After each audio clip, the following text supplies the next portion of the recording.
An absolutely beautiful night for high school football here in Western Pennsylvania, Monroeville, Pennsylvania, Gateway High School, Antimarino Stadium, and the kickoff of conference play here in the Big East. It is your Gateway Gators taking on the Kiski area Cavaliers here in the third and final game of this three-game homestand. Hi, Vince Russo, Josh Yorish next to me. He was on the call last week. We'll talk a little bit about what we saw last week against Plum.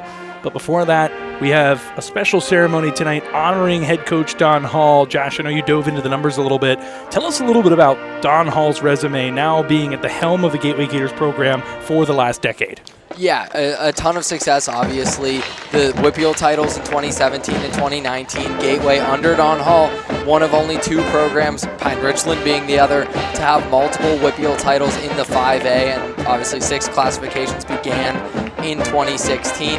42-11 in conference play, which is just massive with all the parity that we've talked about in 5A, and 72-33 overall. So just tremendous success. It hasn't been off to the hottest start maybe this year, and we'll talk about that afterwards, but you know, somebody who knows how to build a winning program and knows how to right the ship after a slow start. Now, the Gators a mainstay in the postseason over a number of years. You talk about that parity and just how rare it is for a team to win multiple titles. Don Hall 17-19, being able to get it done. Deep playoff runs in subsequent years after that. Bit of a slow start. While we have a moment, we might need to cut away to Don Hall's ceremony at any time, but while we have a moment, tell us a little bit about what you saw last week here at Antimarino Stadium against the Plum Mustangs. Yeah, just quarterback questions, right, is the situation for Gateway. Elvis Kuchakis out with an injury, so they started with Jackson Smith, and that was, you know, a ground and pound running attack, a lot of spread offense, get the ball out of his hands quickly, try not to make like long decisions or downfield throws. That worked well. It kept the Plum offense, which is a pretty explosive offense, on the sidelines for quite a while. But then once Gateway fell behind, they had to go to the freshman Mason Mitchell, and from what we've heard, he's probably going to get the nod tonight. So that's a different attack, can push it downfield a little bit more. He's got a nice little arm for a freshman. So just a matter of what they want the offense to look like.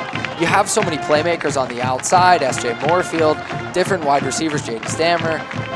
You want to spread the ball around to those guys, and you need somebody who can do it. They think the freshman's the best shot. Mitchell likely to get the start tonight against the Kiski area Cavaliers, who enter this contest 1-2 on the season. The Gators 0-3. Kiski's lone win came in week 0 against local rival in the Kiski Valley, the Knock Knights, a classification or two below. That's a 4A squad taking on a 5A squad in Kiski. So now both of these teams have played tough non-conference. Kiski drawing Norwin and Hempfield. Obviously, the Gators taking on State College, a district champion in North Allegheny. Wonder, what are we looking for here, this first contest in the ones that really matter? Yeah, maybe, you know, last week something of an exhale for Gateway not playing those two brutal opponents early, but you do it without your quarterback. So now maybe you're on a little more level footing and know what you want your offense to look like. The defense gave up some explosive plays last week, but held up pretty well. And you mentioned both of these teams, non-conference competition, and you know, teams like North Allegheny and Hemphill, but low-scoring offenses. So we could be in for a bit of a slugfest, but still just so many unknowns with conference play starting, and so many opportunities last year for Gateway, 2-4 in conference play. They were probably a couple points away from 5-1. Like, that's how close these games were, especially in the Big East Conference. And you need to make the plays on special teams. You need to make the plays in the other areas to win on those slim of margins, especially when you have a young quarterback. Gateway had a young quarterback last year with Kuchakis, who came back as a sophomore, but now they're going even younger with another freshman coming in. Gators getting ready to take the field. You hear them getting announced, running through the Gator out onto the field. And yeah, you touched on it, Josh. 3 conference losses last year by less than 2 points, including 2 one-point losses that came down to some key special teams plays. And the Gators had another blunder on special teams last week. That seems to continue to be an issue for this team. Yeah, it was a muffed punt that was very close on replay, that it wasn't clear if the Gateway player touched it or not. But ultimately, you don't want to make it that close. You don't want to have it come down to that, especially inside the 10-yard line, where you want your punt returner to probably just get out of the way. So those types of mistakes are something that a great coach like Don Hall with so much success can clean up week over week. In Pennsylvania football, So we're going to turn it down to our sidelines where they're going to introduce Don Hall and his accomplishments. And for the past 23 years as a championship head coach. This year he takes his place among the greats, inducted into the Pennsylvania Scholastic Football Coaches Association Hall of Fame, class of 2025. Coach Hall has led teams to district and WPIAL titles, a trip to the state finals, and was named Pennsylvania's 5A Coach of the Year. He has coached in the Big 33, the East-West All-Star Game, represented Team USA internationally, and has been selected to be head coach for the Big 33 game in 2026. But above all, he's a mentor to his players, a leader for Gateway, and a proud husband, father, and grandfather. Gator Nation, please join us in congratulating Hall of Famer Coach Don Hall.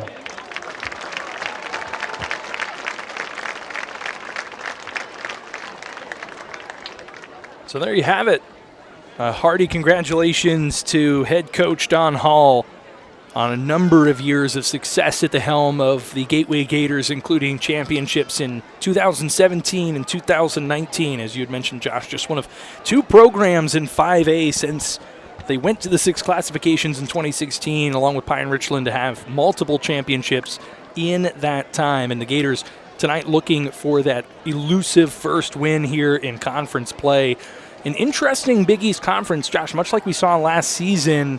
Bit of a down year, down cycle for this Big East Conference. It's been so good for so long. You have Penn Trafford here at the top of your screen, 3-0, the only team with a winning record.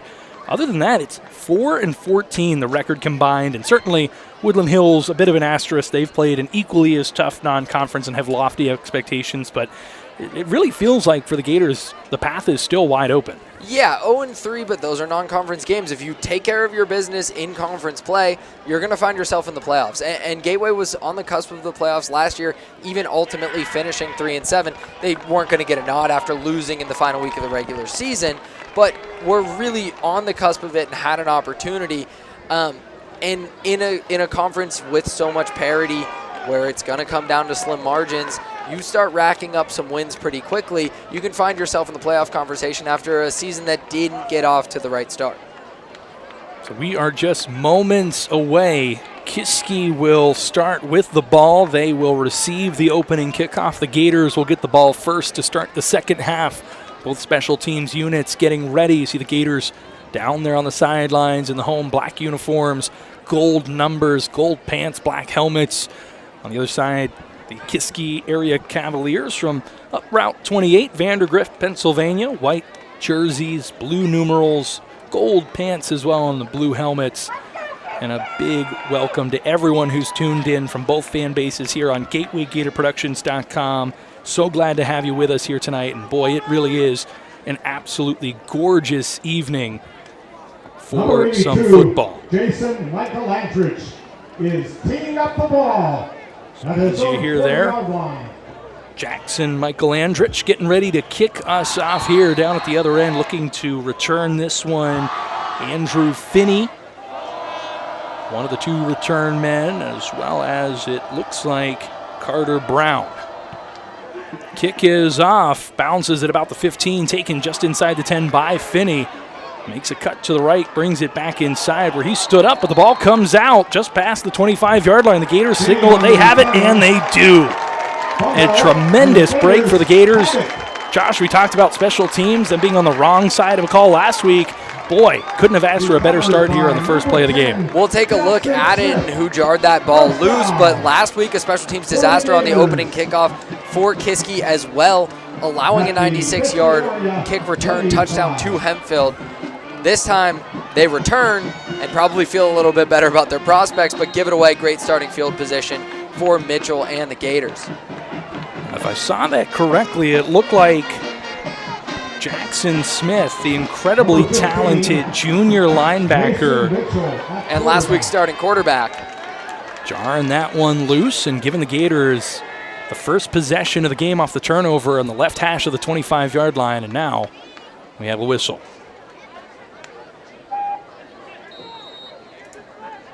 There's an official's timeout. We're back in play just seconds later. The first play from scrimmage, running back in motion and a fake handoff. They're going to the air, going to set up the screen.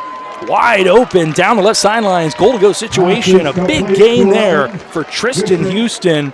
Out on the outside. Looked like they were going to set up the screen, then took a shot down the left side. And Houston, soft hands. A little wiggle room to get some yak. And goal to go situation for the Gators. Some nice ball handling that time by Mason Mitchell, handling the motion, the pre-snap motion, a lot of movement, a lot of moving parts for a freshman. Handled it nicely. Ball spotted at the 8-yard line, still left hash for Mitchell and the Gators. Again in motion goes Moorfield Jr. Now they will hand it off to Moorfield, and he's just going to go down as that play blown up before it even started. In there, reading it all the way, Colin Peterson, the senior linebacker for the Cavaliers. Go back to a similar look with that kind of orbit motion to bring Moorfield in the backfield. He's somebody you want to get the ball in the hands of, and in the red zone, it's not a bad idea, but that time, Kiski was wise to it. Blew it up quickly. So one big step forward, one slightly smaller step backward. Ball spotted at the 15-yard line, so second and goal from there. Moorfield in motion again. They'll fake the handoff. And now they will set up the screen. Dancier dancing his way into the end zone. And actually, that's Casey Carter, and Carter goes the distance. Little dump off, goes 15 yards, and the Gators strike first on a 4-play drive. And that's exactly how you want to get your freshman quarterback comfortable. Give him a couple designer looks, off-play action. You got the wheel route, you got the screen, easy throws, easy reads where it's predetermined where he's going to go with the ball. Build up his confidence. His first throw last week, he threw a touchdown as well. Second throw this week, he gets another touchdown on another screen pass.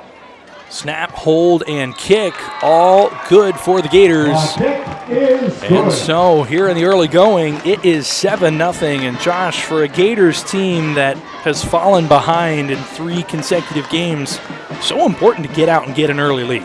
Yeah, especially they had to go to the freshman quarterback last week because they fell behind and they wanted a more diverse passing game. They didn't feel like Jackson Smith could give that to them, it seemed like at least. And now they get the early lead, and maybe you can lean on the run game a little bit more. You don't have to take as many shots downfield with your freshmen. So quick drive for the Gators. Results in points, just 3 plays actually on that one.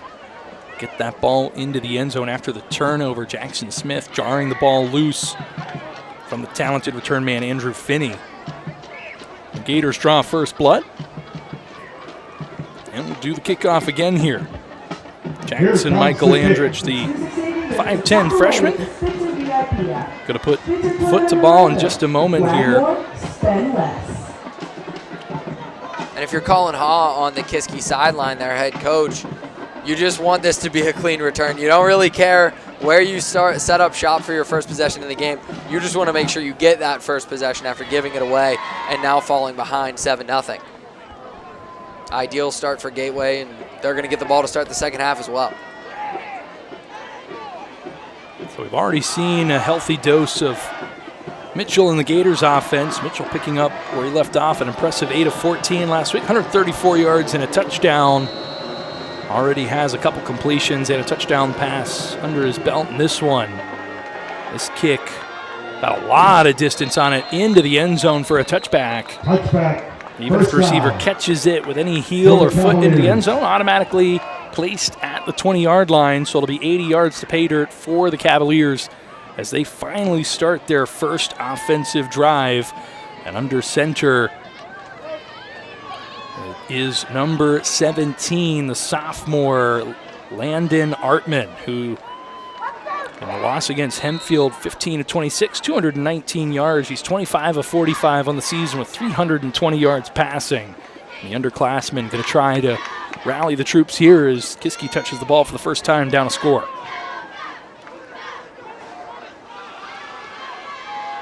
Four receivers set, 3 to his right.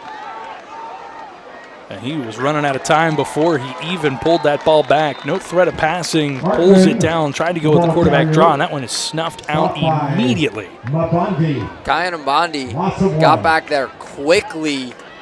Really impressive work by the Gateway defensive line, which had a pretty good showing last week against Plum as well.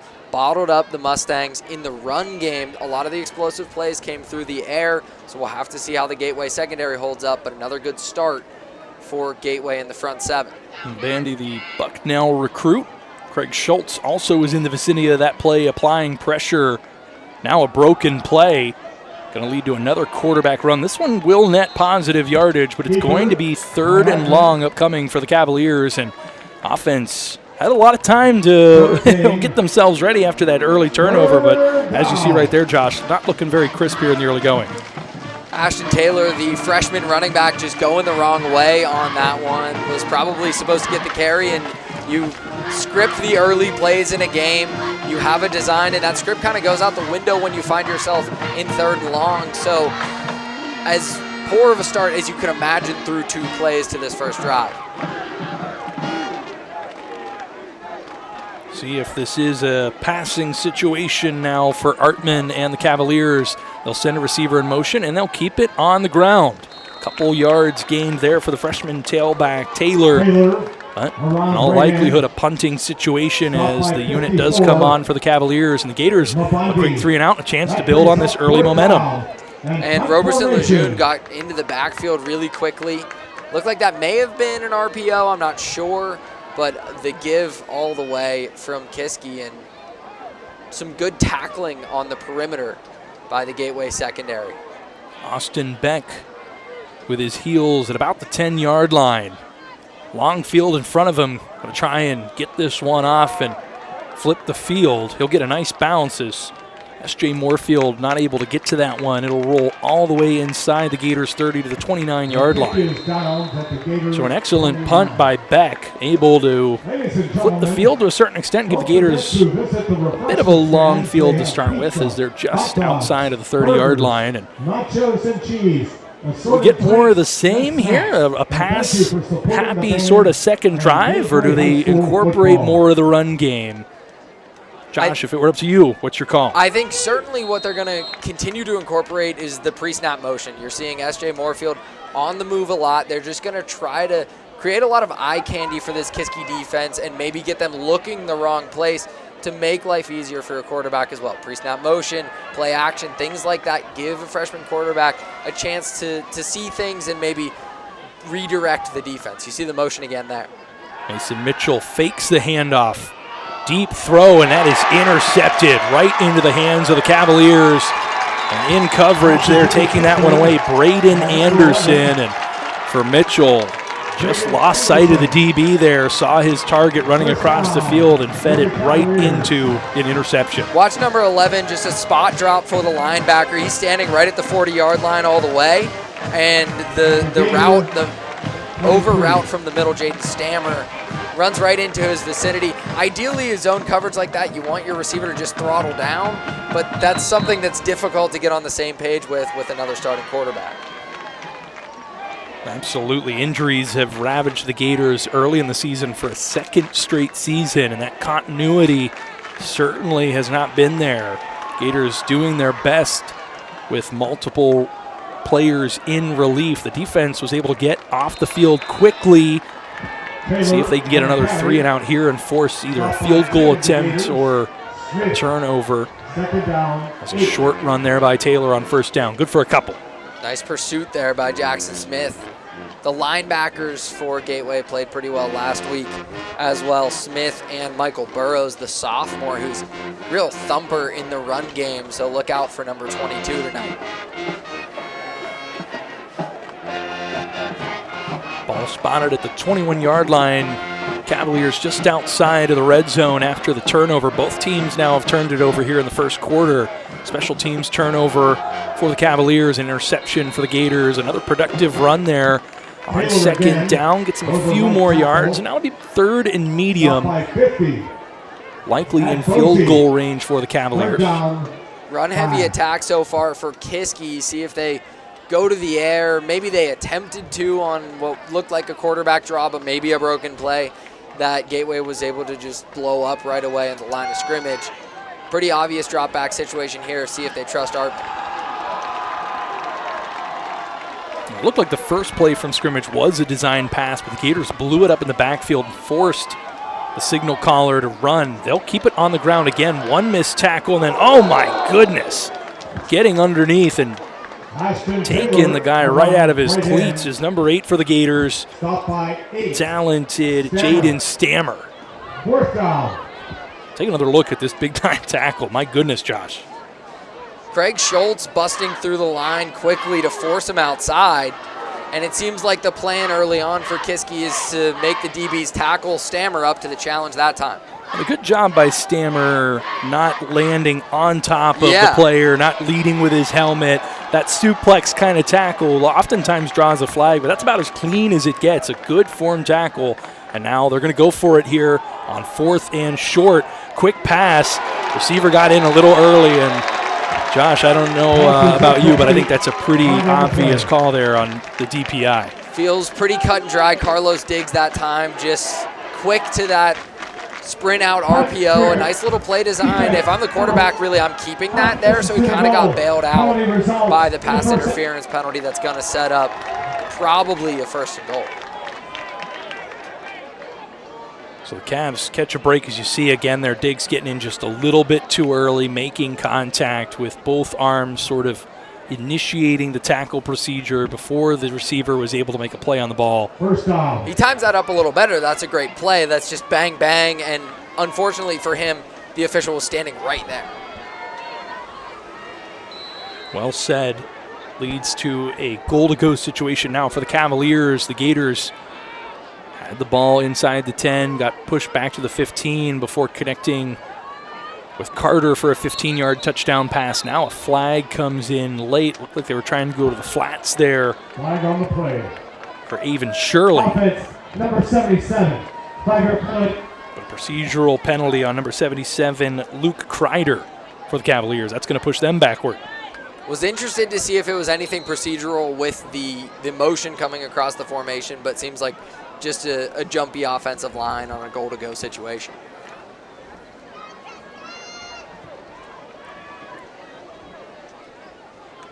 Kiski offensive line has had a tough time so far, keeping Gateway defenders out of the backfield.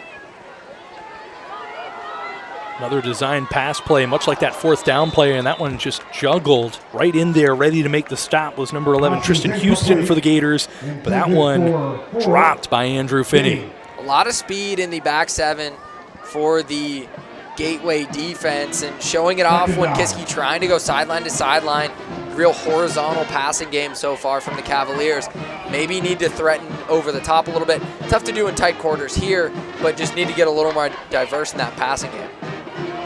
Even if that would have been caught by Shirley, would not have been much of a gain, maybe 2-3 yards.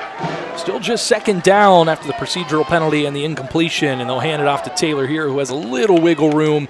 Gets his nose on a second surge up toward the 10-yard line. So a gain of about 3. They put him at about the 9.5. That'll bring up 3rd and long here on 3rd and goal. 3rd down. Kiski maybe trying to figure out how Gateway's going to play those zone read option plays. That time Schultz just took the quarterback and said, give it off. We like our odds 10 on 10. And the rest of his teammates defended it well. Roberson Louise June in there on the stop. So a big 3rd down upcoming. Can the Cavaliers match the Gators with a red zone score here in the early going? Drop back pass over the middle, caught, and that is a touchdown.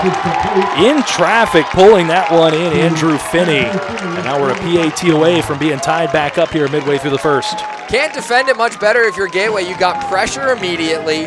Carlos Diggs was draped all over Finney, and he just made a great catch on a throw that was a bit of a prayer on a late down situation into the end zone. Really good play by Finney. Landon Artman sort of kind of jumped to see over his line and to get that one off into traffic and found Finney on the other end. PAT is up and good for Austin Beck. So both teams generate a turnover in the early going. Both teams make the other team pay with a touchdown off the turnover. And we're back knotted up here 7-7 halfway through the first on GatewayGatorProductions.com. If you're going to get a gift, you're going to get great field position, you need to cash it in. And both teams did that. Now we're back at a stalemate, and they can go, okay, essentially 0-0. We both made a mistake. Shake it off, and let's go from here.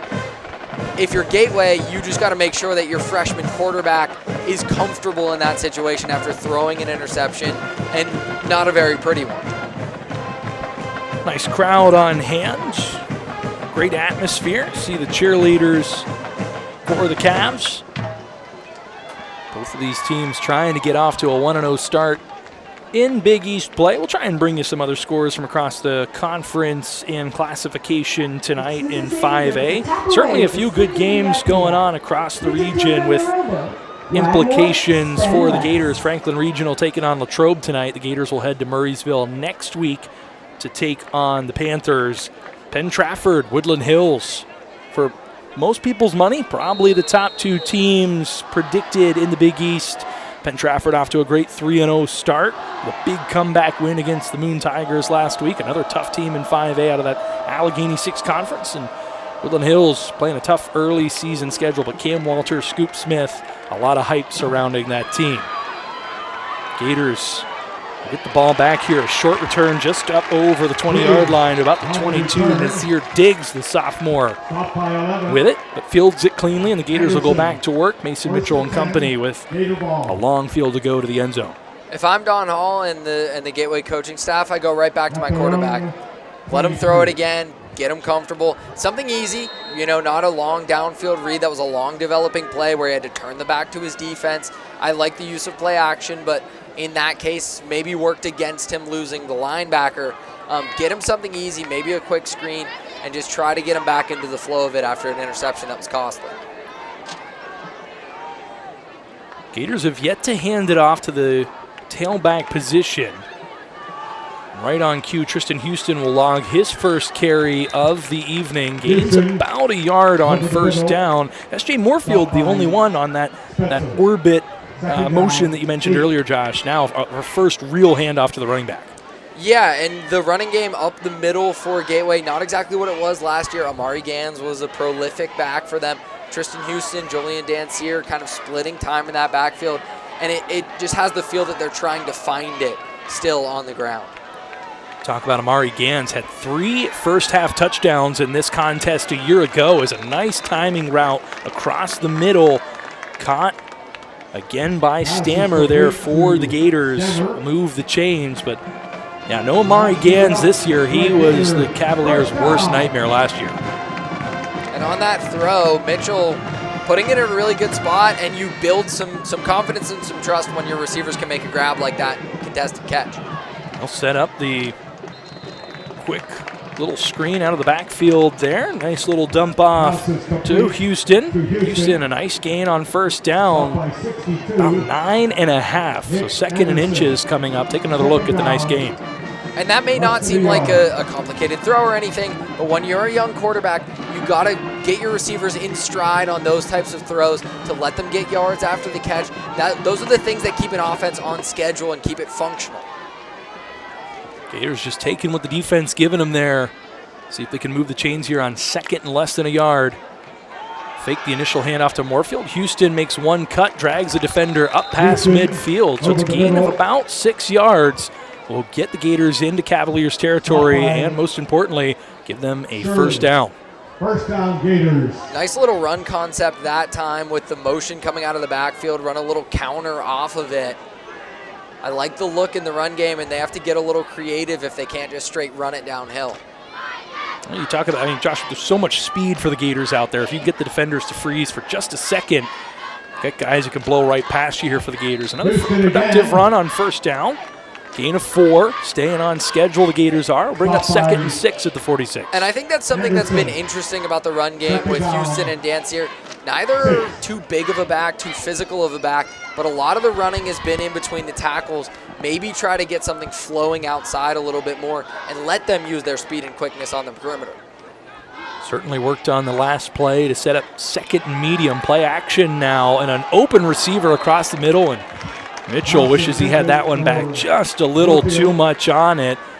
As Moorfield, not the tallest receiver in the game, 5'9", 180 pounds, and take another look, just a little too much on that one. Braden Anderson, the linebacker who had an interception earlier, was underneath that route, so it forced Mitchell to try to layer it into that second level, and that's just a difficult throw. Brings up now 3rd and 6 for the Gators after giving up the touchdown, trying to get points back. Go back in front. They'll set up the screen. Carter right in the middle of the field, puts his head down as he's so good at those yards after the catch. Really made him a premier tight end last season, and shows you right there why people hold him in such high regard. Carter really wasn't involved last week. A lot of the quick passing game and the screens were to the outside, to the receivers. But I think the tight end screen game can bring this Gateway offense a physical element that if Jackson Smith isn't in at quarterback, a physical runner and a linebacker, that they're really missing. Gators go with the silent count and get some 5 yards as they're able to get the Cavaliers to jump offside. Looked like one of a couple guilty culprits for the Cavaliers was Lorenzo Price, the sophomore linebacker. That'll keep you on schedule, 1st and 5. Really opens up the playbook for the Gators. Gives them a chance maybe to take a shot here. Kiski wants a timeout, it looks like. Cavaliers going to talk things over here with the Gators driving in the early going. And Josh, you were here last week against Plum. I was able to see the second game of the season against North Allegheny.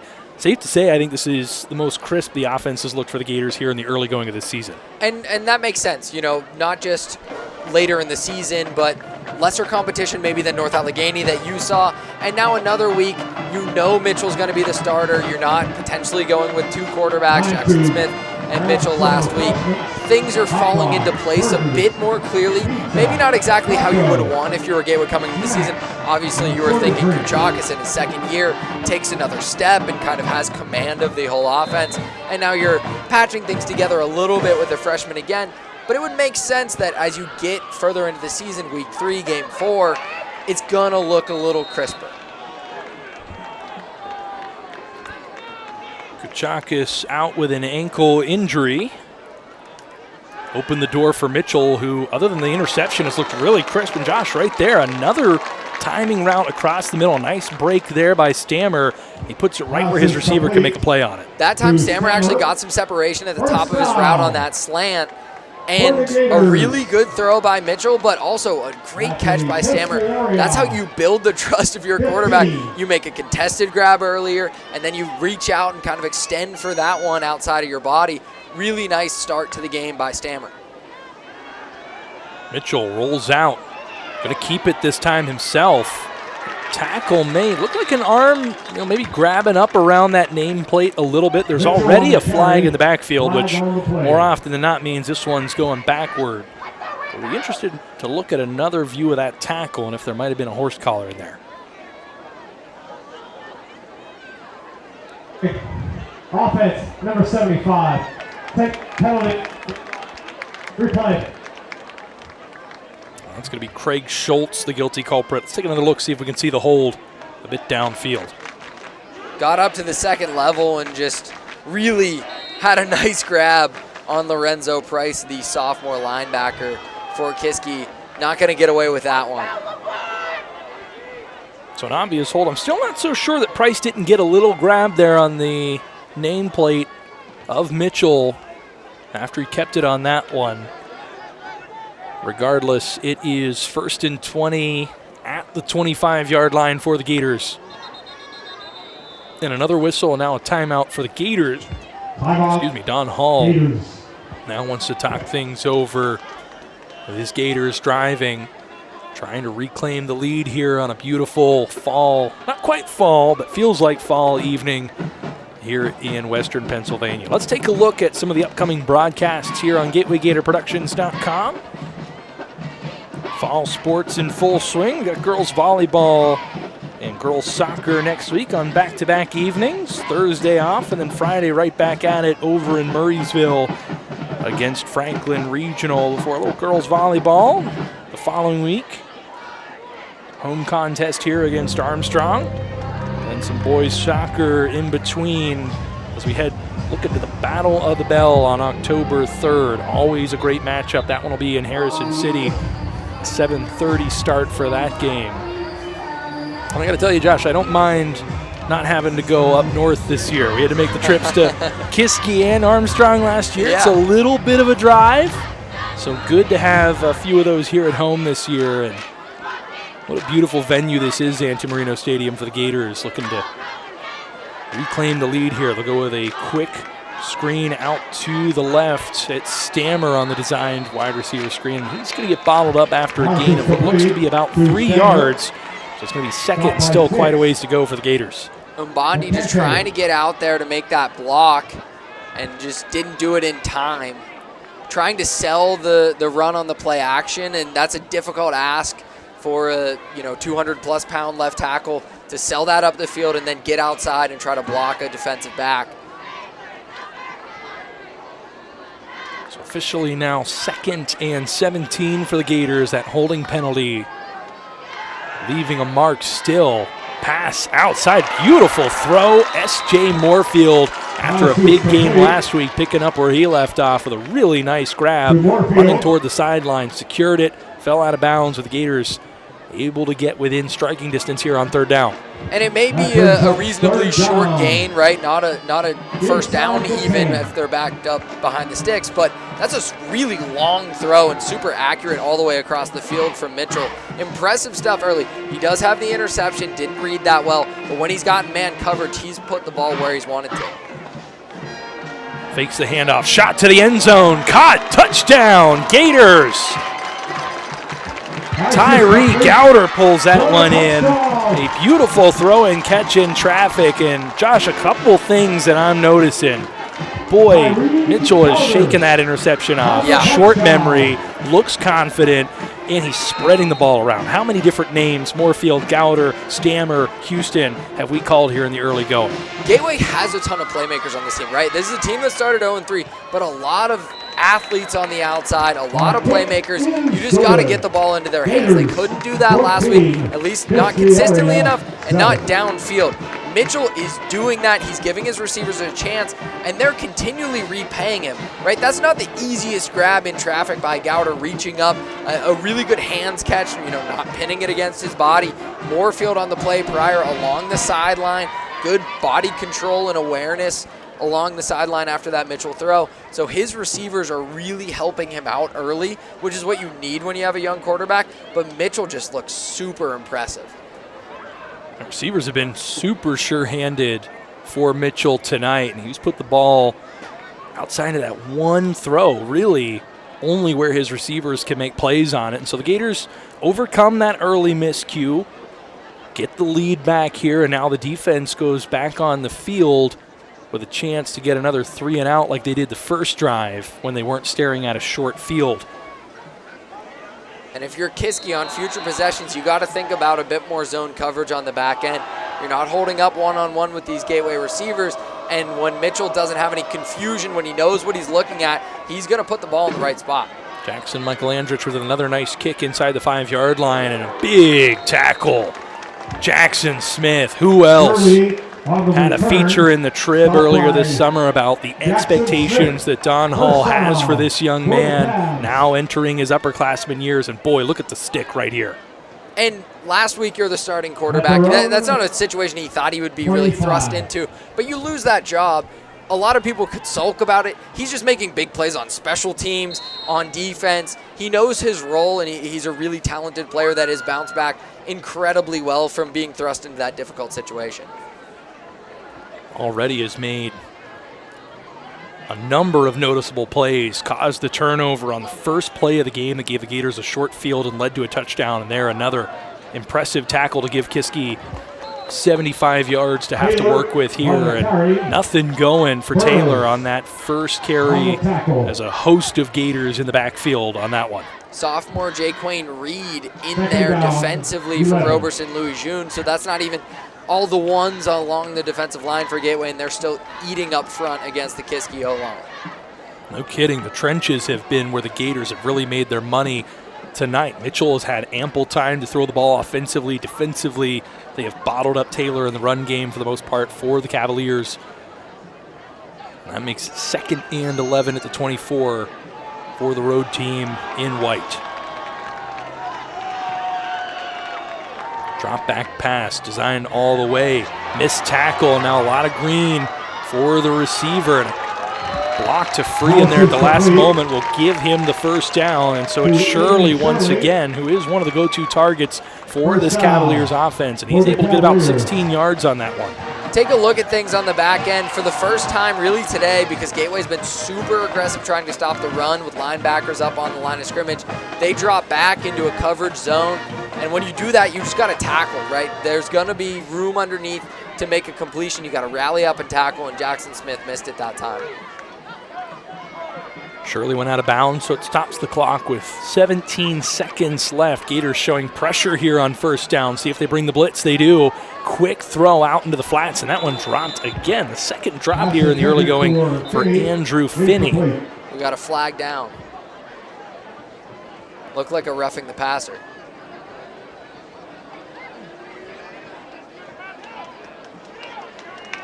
That is exactly it. And so that is going to sting the Gators and give a first down, 15-yard penalty. Let's take another look at who the guilty culprit was. Not quite able to see it there on the replay. A number of Gators got through 15 yards. Almost a jailbreak every time they bring pressure. They've been mugging those two linebackers. You see number 22 and number 10 for Gateway standing over top of the center so many times, and they're just bringing straight pressure up the A-gap, and it's been really effective. So fresh set of downs for the Cavaliers off of the penalty, moves them into Gators territory. The extra effort by Taylor gets him inside the 45-yard line, down to about the 43. So call it a gain of about 4. And that will bring us to the end of the first quarter. 14-7, a lot of fireworks here in this first quarter. A couple turnovers, one for each team, some penalties, and a couple big plays to boot. Josh, after 12 minutes, what's your take on things? We talked about these being low-scoring teams coming into the game. Gateway just hasn't found much success on offense, but a lot of that's been quarterback turnover, difficult opponents, things we've talked about throughout this broadcast. It looks like both of these offenses kind of have their footing. Kiski maybe not as much because they're losing in the trenches so quickly, and I think ultimately that's what's going to likely tip the scales in Gateway's favor, at least off of one quarter if there aren't adjustments. But both of these offenses looking pretty functional and taking advantage of the turnovers that they got in that first quarter. There are going to be more special teams plays. There's going to be more just, the ball bounces one way or the other. Are you able to cash that in? And it's a great sign for both these offenses that they were. When you're a low-scoring unit like that, short fields, you have to turn those into touchdowns. And both sides were able to do it. 14-7 our score here in Monroeville, Pennsylvania. As we get ready, teams will switch sides. Cavaliers will now be going right to left on your screen. Want to look out and see if Gateway continues to bring pressure. They've had a lot of success when they've done it, but lately they've been dropping into some more zone coverage and trying to just win up front with 4. They haven't gotten as much quick pressure in those situations. Score from out of town. Franklin Regional, Greater Latrobe tied 7-7 midway through the second quarter. Another Big East contest tonight. Gators looking like they're going to bring blitz again here. RPO, they're going to give it to Taylor, and that one blown up in the backfield. Reading it perfectly is Sina Agbodzi, the 6-foot senior defensive lineman at 265, and he blew that play right up. He played that so well. When you're the guy that the quarterback is reading, whether to give it or to take it, you want to stay square to him. Don't give him any angle. Don't let him know whether to pull it or whether not to, and then go make the play afterwards. You have to be athletic enough to do it, but he played it really well before, and then once he saw the running back get the give, he made the tackle. So Bodzi with the big play brings up 3rd and long, and again a drop pass. This time it's number 6, Lucas Vacanti. That will bring up 4th down, and crisis averted for the Gators. They're able to get off the field after the roughing the passer call, and now S.J. Moorfield back to receive this punt for the Gators. And Landon Hartman maybe not being asked to do quite as much as Mitchell in terms of throwing it down the field, but he's been a fairly accurate passer so far, just hasn't gotten the help from his receivers like Mitchell has. That's been the difference in the passing game at least. Bacanti with a drop, Finney with a couple. And this time it comes back to bite the Cavaliers. No points. Austin Beck lets this one fly. And it's going to be a beautiful punt for the Cavaliers that will die out between the 5 and 6 yard lines right on that right hash. And so the Gators will have their work cut out for them. But boy, Josh, did that offense look really, really good on their way to the end zone the last time out. Yeah, take a look at that punt again. Last week, a similar situation where Moorfield was waving everyone off, but himself, he didn't get out of the way, went through his legs and off of his hand, was recovered the other way by Plum, and they cashed that in for a touchdown, which was ultimately the difference in the game. That time, Moorfield put himself in the same situation, didn't get out of the way. That's a difficult call for a punt returner, but nearly another crisis. That time it was averted. That's all you can ask for, is to see players learn, grow. You know, it's one thing to make mistakes. That's human nature. It's going to happen, but you don't want to see the same mistakes week to week. And that time, a good job by Moorfield just getting out of the way. And the Gators will live to fight here on 1st down. They're going to take a shot, and my goodness, a beautiful grab by Carter. No, it's intercepted in and out of his hands, taken away. And coming up with the ball is Avon Shirley. My goodness, we're going to need another look at this one. He just ripped it right out of Carter's hands. It was a beautiful ball by Mitchell. Carter had it in both of his hands, and Shirley just absolutely ripped it away. See at the bottom of your screen here, Shirley in coverage. Carter had a step or two and just couldn't haul it in. It was a really good throw by the quarterback, but it'll go as his 2nd interception of the day. And what an incredibly athletic play by Shirley to not only pull that one out, but maintain balance and get a ton of yards after the reception, almost 20 yards on the run back, and it sets up a goal-to-go situation right at the 10-yard line for the Cavaliers, who are right on the doorstep of tying this one back up. Short field, got to cash it in. Throw out into the flats. Boy, a dangerous throw, but a perfect throw just past the outstretched arms of the defensive back, Ian Woods, and into the end zone. Who else but Avon Shirley gets the interception, gets his number called the very next play, and finds himself in the end zone for 6. That's the risk you run when you're bringing extra pressure up the middle. It held up well enough, barely, but well enough, and you're leaving your cornerbacks on an island. That time, Ian Woods got beat to the outside. A great throw and a great catch for the touchdown. So now a PAT away by Austin Beck at seeing this one tied up. Can the Gators get a hand on it? They do. It's blocked. It's loose. Who's going to pick it up? They'll fall on it, the Cavaliers do. That's Taylor, the halfback. Ashton Taylor keeps the Gators from getting a chance at returning that one for 2. And the Gators now with the slimmest of leads. And the Gators, they fell victim to a couple missed extra points that cost them games last year. This time they forced the special teams blunder for the Cavaliers by being able to get a hand on that one. We talked about how slim the margins are in this Big East Conference. That was the case last year. It's likely to be the case again this year.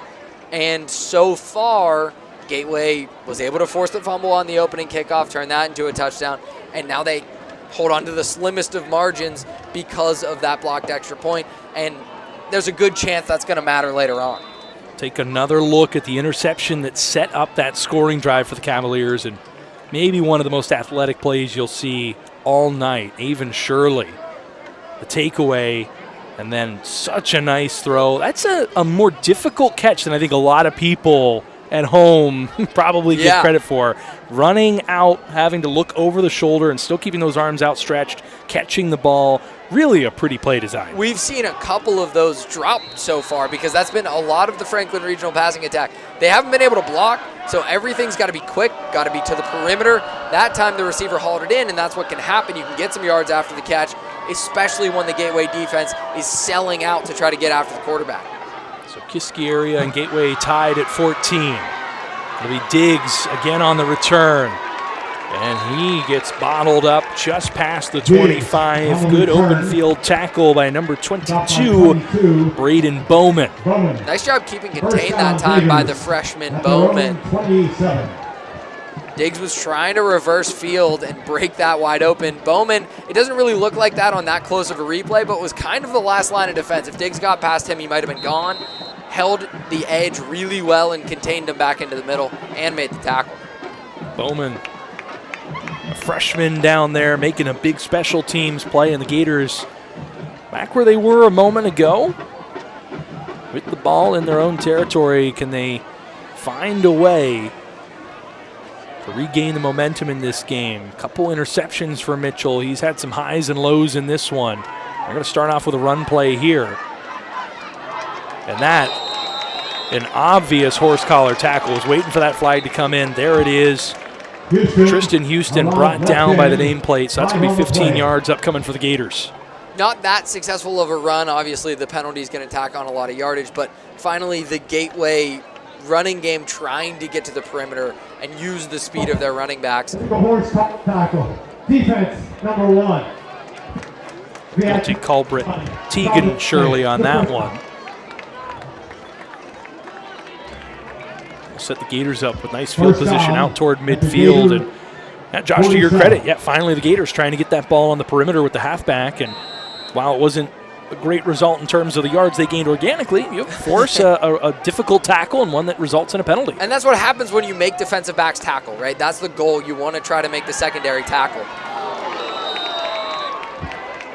Moorfield unable to bring that one in. Mitchell's throw a little bit behind him. Didn't do his receiver many favors there as Moorfield gets popped at the end of it. And that, if it would have been a bit harder of a hit, I think would have drawn a flag. As you see, it is sort of in that head-to-head area. Maybe there's still justification for a flag, but the officials will keep it tucked away on this one. It'll be 2nd and 10. And an excellent block ultimately didn't factor in the play. Roberson Louis-June drove his man back about 10, 15 yards before he buried him into the ground. Gators continuing to do good work in the trenches. A run play here on 2nd down will net about 3 yards as the Gators creep ever so slightly into Cavaliers territory. Solid blocking up front. There just aren't a ton of running lanes on the interior. And when you're not a physical back, you're not going to break many tackles in there. So not a lot of success in the inside running game so far. 3rd and 6, still 10 minutes left here. Hard to believe with the amount of action we've seen. There's still 10 minutes till halftime in this one. Great game thus far. Gators with a 1-point lead, trying to keep the offense on the field. They'll set up the screen pass to Houston, who gets inside the 45 to the 44. He's going to be about a yard short. And now decision time for Don Hall and company right around midfield. Josh, is this 4-down territory with the offense still on the field? It seems like Don Hall thinks so. It looks like it, and I think you trust your freshman quarterback the way he's been playing to get you a yard. Probably going to be a handoff or something, but I think you can be confident putting the ball in his hands. Another great throw on a screen where you give your back an opportunity to run with the ball. He doesn't have to adjust to the throw. He's just right in stride, and he can get yards after the catch. There was maybe a little more meat left on that bone for Houston before he bounced out of bounds. So big 4th down here. Gators will hand it off up the middle. Houston makes a quick cut and decisively gets upfield to about the 39-yard line. Needed about a half a yard, got 4. So that'll move the chains, and the Gators will keep the offense on the field. And between the tackles, running a lot of the time comes down to vision. Houston showed great vision that time. Not only that jump cut in the backfield, but running off the back of Craig Schultz, his right tackle, who had the defender pinned that way. You try to bounce that outside, sometimes it's a hold situation. You make it difficult on your lineman. Houston that time really smooth through the hole. And a good job illustrating, Josh, at how everyone has to do their job for everyone to be put in a position to succeed. And that time, Houston absolutely doing his part, as well as Craig Schultz. And the Gators, at least for the moment, moving forward, but it looks like a procedural penalty that's going to drive them back 5 yards. And when you're just snapping on the clap like that, sometimes it's difficult to get everyone on the same page. The band was playing. Little things like that can sometimes make it difficult on a young quarterback. keep harping on that, but it's a difficult. There are a lot of moving parts to playing the quarterback position beyond just throwing the football. So many things to process. Where's everyone lined up? What does your protection look like? Where's your safety valve? And with all the pre-snap motion, getting people in the right place at the right time. That time. Screen pass absolutely blown up. They tried to go to the well. That's been working so well tonight with Carter in the middle of the field, but he gets walloped on that one. Big old 54. Wilson Spencer at 5'8", 238 pounds. Not that they snuffed it out so much as Spencer just wasn't able to get off his block and get upfield. When you're setting up a screen like that, you want to just kind of olay the defensive lineman and think they have a free run at the quarterback. That time Spencer got held up and then ended up in the perfect spot to make the play. That he did, so it'll bring up 2nd and 15 now. Gators with the ball at the 44-yard line. And they'll stick with the passing game here. Mitchell thinking about a deep throw. That time dumps it off into traffic. They're able to get a few yards on that one, but a minimal game. It's Julian Dancier able to bring that one in. Braden Anderson on the stop. A lot of double names. You have to assume maybe a lot of familial ties. We got a number of Shirleys, a number of Andersons. That time Braden with the tackle. Mitchell had a lot of time in that pocket and actually had numbers down the field. He had a chance to take a shot if he wanted to. The safety for Kiski kind of middled it pretty well and forced Mitchell to go to his check down.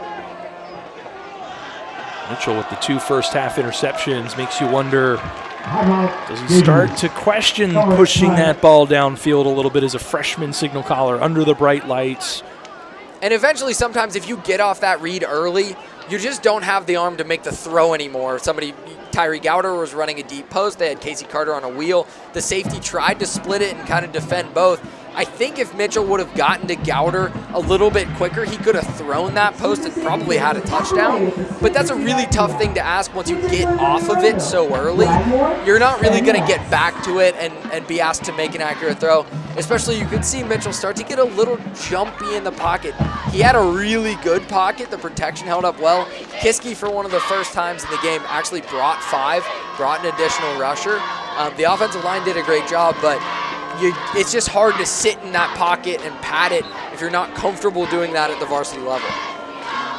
Both teams will return to the field here with a big 3rd down upcoming for the Gators. 12 yards to go. And how this play goes will dictate not only do they get the fresh set of downs, but if they are able to get a chunk, do they continue to go for it here? They're 1-1 on 4th downs here in the early going. I think you need 6 or 7 and you're in the go zone. See what they get here. Out in the flats, Dancier was open. Now ample time still for Mitchell, who rolls out actually into pressure. And I think it's going to be another horse collar tackle. And boy, the Gators catch a real break there. He's getting a little grabby with the tackle. Was Cohen Frisch. Flag on the play. Schultz was holding up really well in protection. Like you said, Mitchell just kind of ran into that pressure, fleeing the pocket. He's got a lot of time back there. Defense number 33. So Gators will catch a break there. 15 yards and a fresh set of downs will keep this offense moving along. It hasn't been the prettiest drive, but when push comes to shove, the Gators moving in the right direction here and using a little bit of clock, keeping this offense on the field, the defense off the field.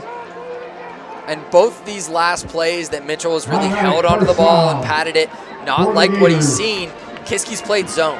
Early on, he and the Gateway receivers were carving up man coverage. It's a little easier to just you identify your matchup and you let your guy win. You throw the ball his way. Zone, you got to read things out a little bit more, and I think Kiski's figuring out Mitchell's not so comfortable doing that yet. Mitchell, quick hitter here. Screen pass to the left. A couple blockers out in front, but catching him from behind. Big number 62, Nicholas Anderson. My goodness, where are all these Andersons coming from? Excellent pursuit by Anderson that time. Diagnosed it pretty quickly, got off Bondi, and was able to make the tackle on Stammer, but he gets the first down before that. Stammer keeps it rumbling deep into Kiski territory. Ball spotted officially at the 13-yard line. The Gators in business here, threatening. It's going to be a false start on the quarterback. Sure is. Mitchell made a play-like move to initiate things there, and that's going to get called every time. So another offensive penalty for the Gators. They've been able to overcome it on this drive thus far, but Josh, never a good sign continuing to kind of push yourself backward a little bit. It's the operation. There's a lot going on. The Gateway especially does a lot of check with me's where you fake like you're going to snap it, look at the sideline, get the play call in. That time Mitchell thought he had the play call, but just needed to check with the sideline. Nobody else moved, but he was ready to get that one off. Now the play clock running down.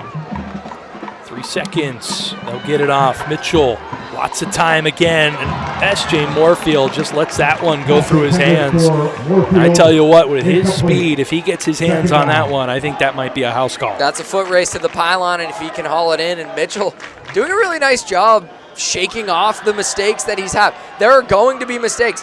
Kiski again playing zone. You get the crosser running through the middle. He read that out really well, found the open man, and made a really nice throw. Just one of his most reliable receivers, not making a great play on it that time.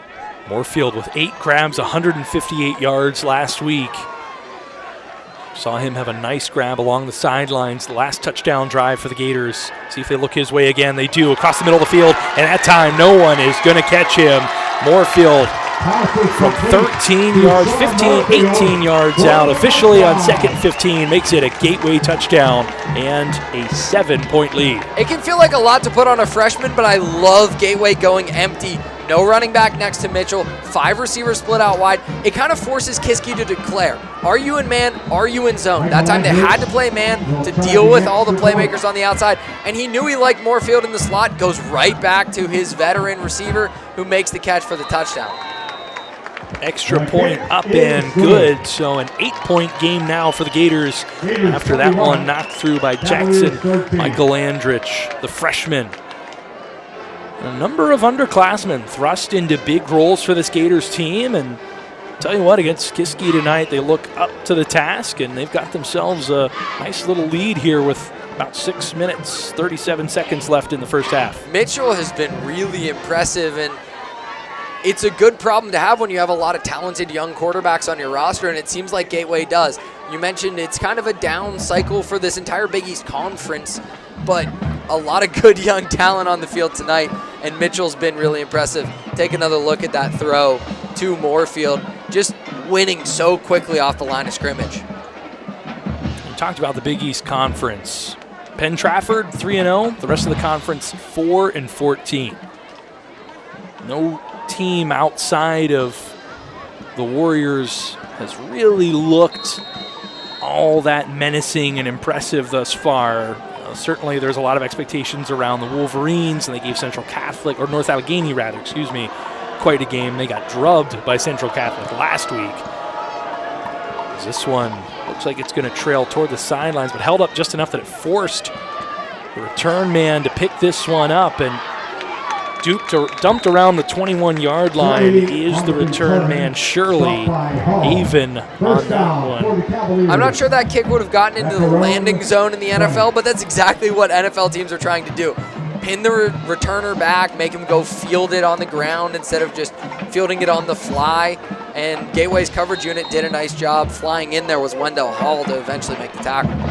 Hall, a nice low tackle after Jackson Smith unable to initially bring Shirley down to the turf. And so ball officially spotted back at the 20. That's where Artman and the Cavaliers offense will go to work, looking for a 3rd touchdown, throwing into double coverage, and that one nearly intercepted.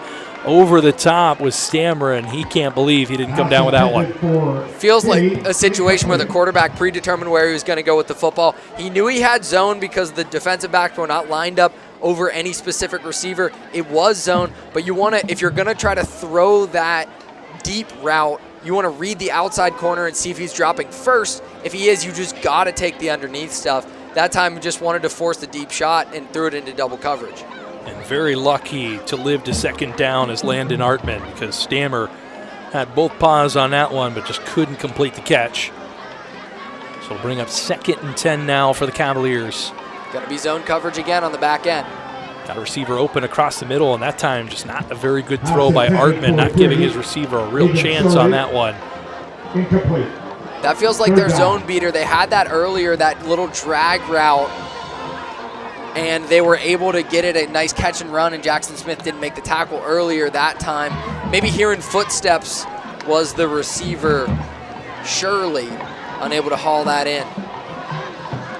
So ball hasn't moved. The 3rd and 10 from that right hash on the 20-yard line. The Gators trying to get off the field, bring this offense, and trying to extend this lead before halftime.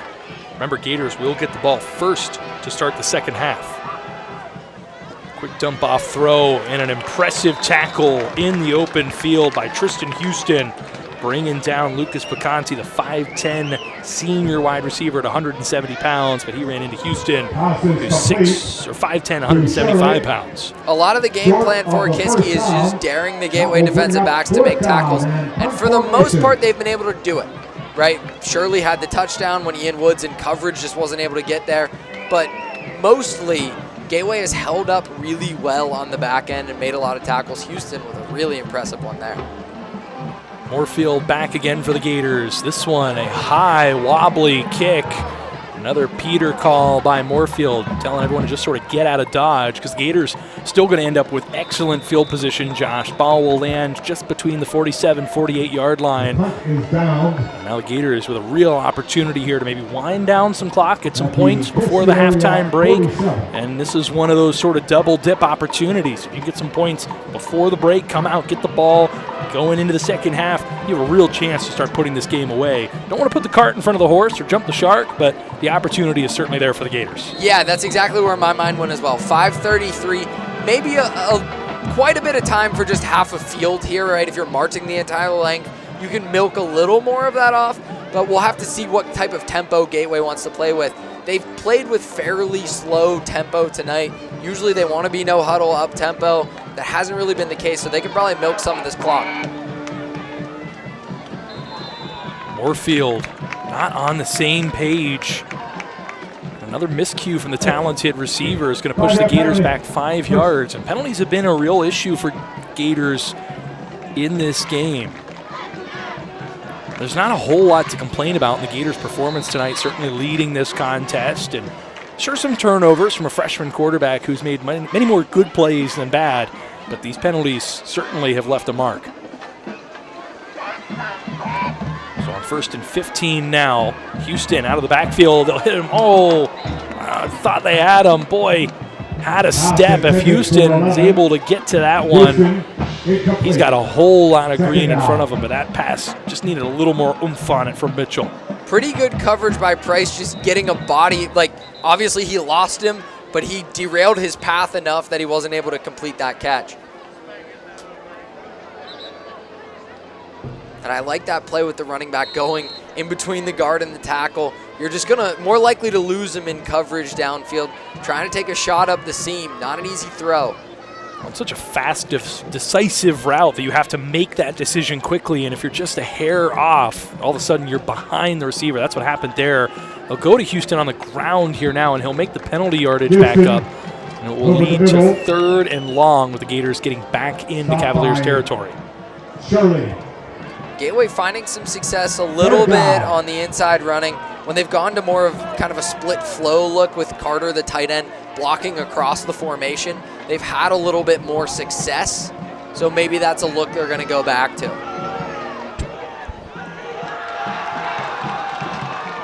They'll fake the handoff here on 3rd down.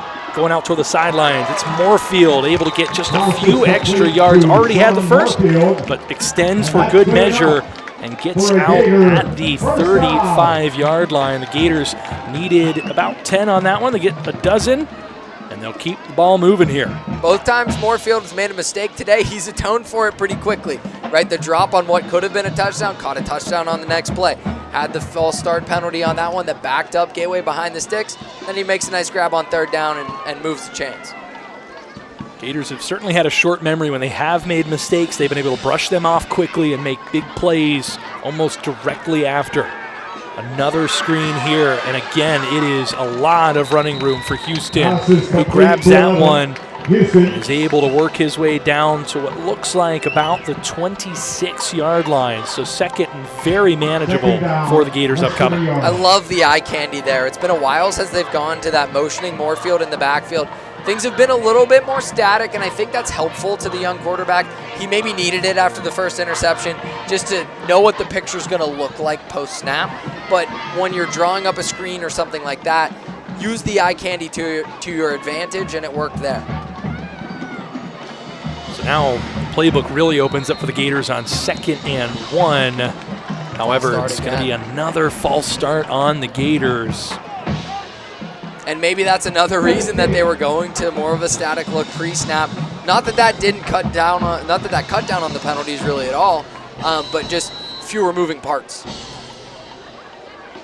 You can't overstate enough how young this Gators team is and how many guys are in there who have really not played a ton of varsity snaps. And so this is not out of what maybe the realm of expectation would be for the Gators. And it hasn't really derailed the offense very much. It has not. Pressure on Mitchell, has to hang on to the ball here. He gets dragged down, kept his balance decently well, but the knee did go down. And honestly, with Colin Peterson rushing the senior linebacker behind, you're honestly just glad your quarterback held on to the ball and you lived to fight for third down. Yeah, he had it loose, and I think everyone's eyes got kind of big. You could hear the crowd build a little bit when Mitchell started to roll to his right. You got to keep that thing tucked when you're doing that.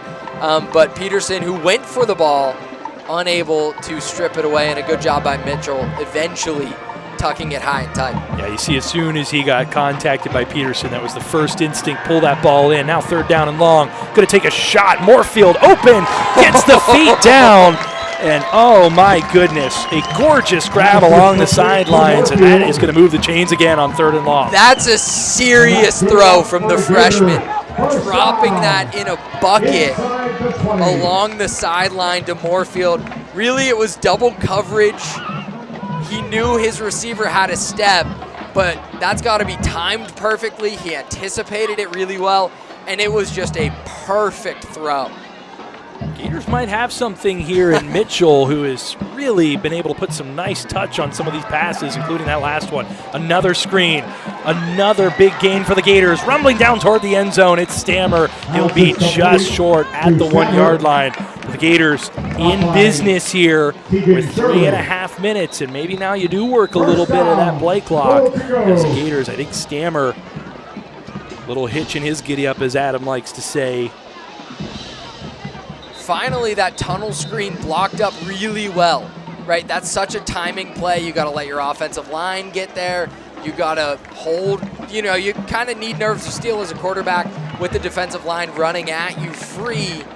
That time, Mitchell patient enough to get it to Stammer with the offensive line convoy in front of him, and it turns into 1st and goal from what looks like the yard line. And Stammer up, jogged back over to the huddle. Great sign to see for the Gators. He's been excellent. He's absolutely been exceptional in this game, and the Gators will be glad to see him return to game action here. That's one of those instances that we talk about so often where maybe the process of getting hurt is scarier than the actual injury. So he stayed down for a minute, let the trainers take a quick look, back up on his feet, and now the Gators. Tape on that left elbow. Yeah. Not out there for this play. Well-deserved breather after the nice gain sets the Gators up right on the doorstep of the end zone. We'll see if they call number 11 here, Tristan Houston. Moorfield in motion to the right now. They're going to hand it to him, and Moorfield going to just dive his way in. Touchdown, Gators.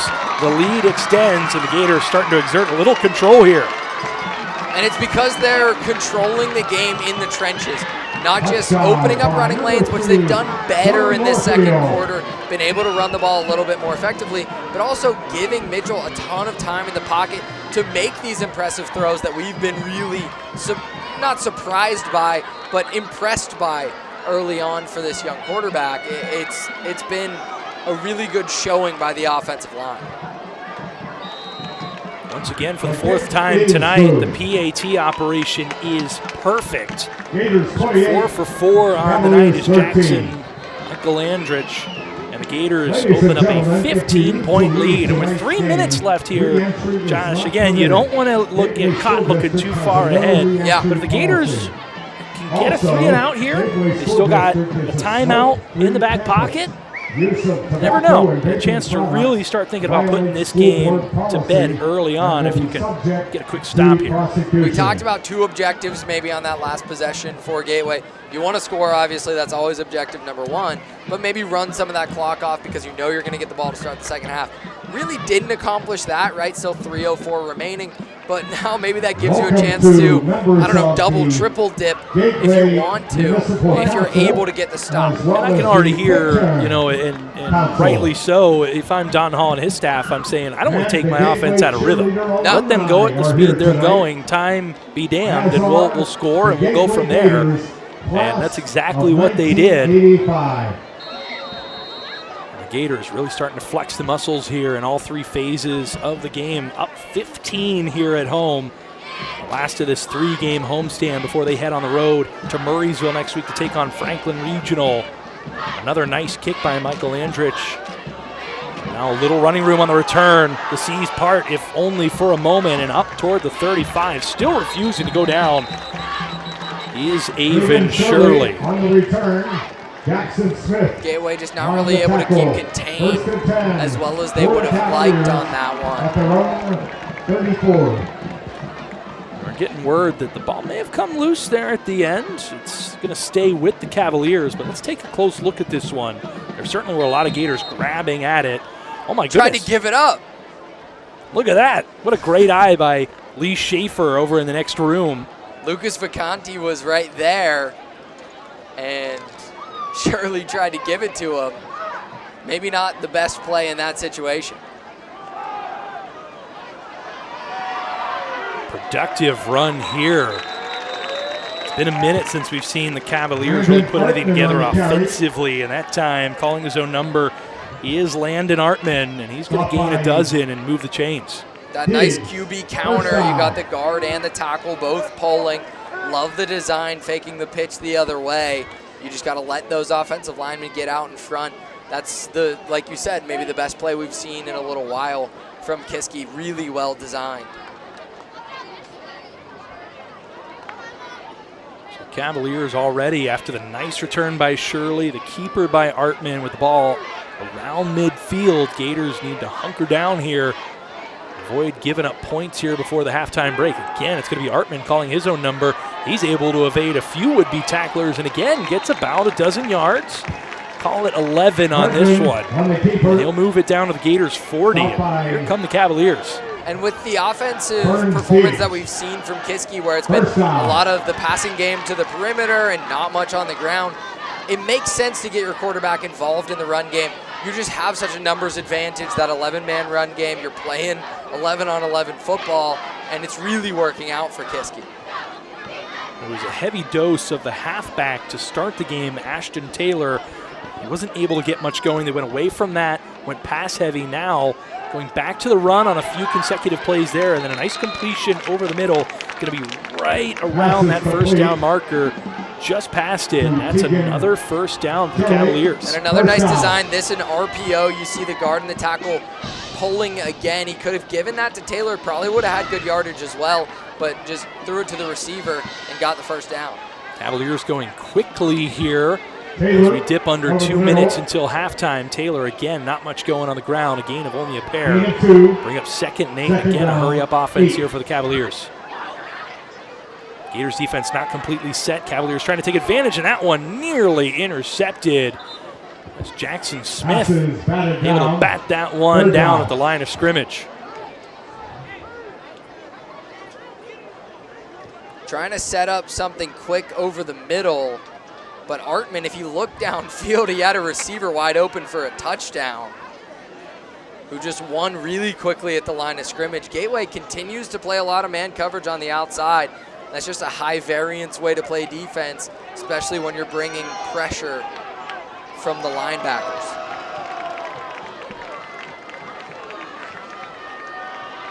Looks like he has man coverage again, cover 0. Eyes downfield, now he's going to keep. Flag in the backfield. Smith Upends the quarterback defensively at about the 25-yard line.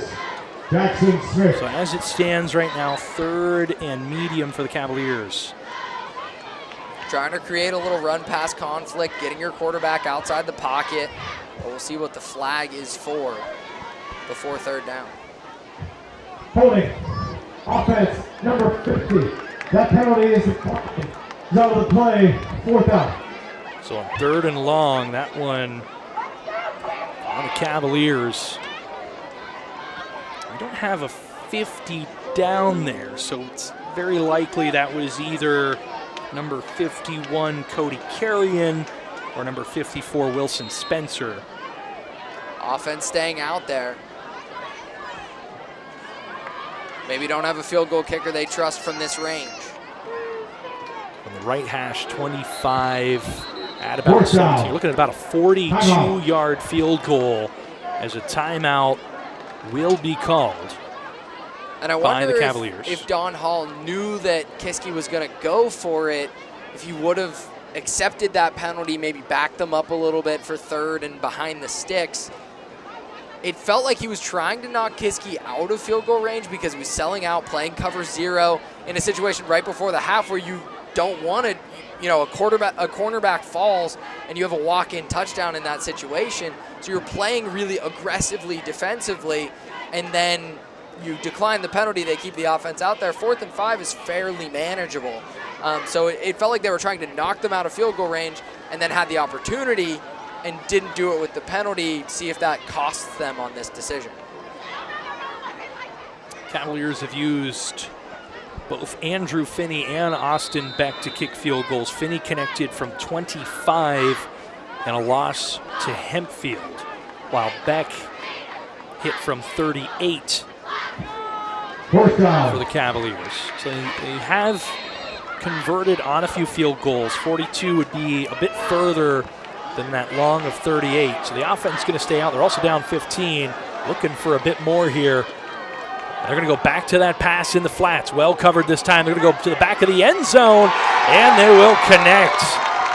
Shirley able to get his head around on that one. And just a step behind for the Gators was Carlos Diggs. And so that'll be a touchdown right before the halftime break for the Cavaliers. Another nice contested catch for Shirley, but Gateway selling out again. It's been cover 0. That's worked pretty well, but Kiski has figured out a counterpunch. They're moving their quarterback outside of the pocket, so the offensive line doesn't have to block things up quite as much, and they're able to win the one-on-one matchups on the outside, especially with Shirley, who's had a really nice first half. Play is stopped. The kick was up and good, but we have a flag. It's going to be on the Cavaliers, which is going to push this back a little bit further. Gators did block the last PAT attempt by Beck and the Cavaliers. This point after try important for the Cavaliers to try and make this a one-score game with less than 90 seconds to halftime. So now this one will come from the 15. It'll be a 25-yard extra point. And it is no good. To the right, so the penalty haunts Kiski. They have now 2 missed extra points, which turns what could have been a 7-point game into a 9-point game, now a 2-score contest. And now for the Gators, Josh, how aggressive do you think you get here? You've got an offense that's put together some chunk plays. What does this drive look like with 125 and 1 timeout in the back pocket? I think if the mindset of the defensive play calling says anything, then you be aggressive, because you were aggressive on that 4th down, selling out with cover 0. It burned you, but if that's going to be your mindset, then be that aggressive with your offense and try to put more points on the board before the half. I think everything you've seen from Mitchell so far in this first half says he can push the ball down the field. You trust his arm, and while he has 2 interceptions, for the most part, I think you probably trust his decision-making. So I would want to see what he has in a 2-minute operation type of situation. Gators 2 return men hoping that we don't even have to see it. Looking for a big return here. Jaden Stammer Nazir Diggs back to try and catch this Austin Beck kick that'll land at about the 14-yard line. And here goes Diggs again, trying to get to the outside. Cuts inside. Now it's a foot race. Got to get past the kicker, and he gets tripped up. Oh my goodness, he can't believe it. Diggs thought he had a house call there, but an excellent angle there by Austin Beck, the senior place kicker at 6 foot 186. He was able to get hands on Diggs and bring him down. Last time, Diggs tried to do the exact same thing, reverse field, and Kiski held contained really well. That time, not so much. He had a really nice alley, and if he beat the kicker, he was home for a touchdown. Impressive tackle by the kicker. I mean, it didn't take that much with Diggs running as fast as he was. Just kind of use his momentum against him and push him down, but able to make the play in space. You see Beck all smiles over there, knowing that he saved a touchdown on that one. Hero for the moment, but the Gators, the bigger story. And now you be aggressive. Yep, absolutely. Absolutely. 1:17 left. Ball. It looks like the nose of the football just touching midfield. And this Gators offense carved up the Cavaliers on their way to the end zone. We got a cramped player for the Cavaliers down at about the 28-yard line. So a little bit extra of a timeout here.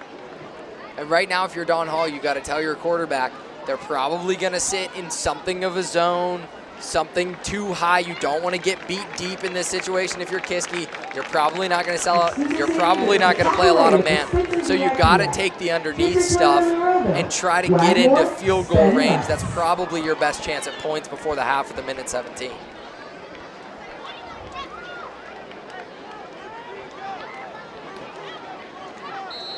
There's urgency, but you got to have patience as well.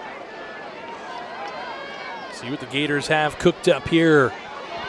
Starting this possession right at midfield. Looking to take a shot downfield, and that one, a miscommunication again between Mitchell and Moorfield. And now here comes Kiski the other way. And that's a late hit out of bounds. It's going to add 15 more yards.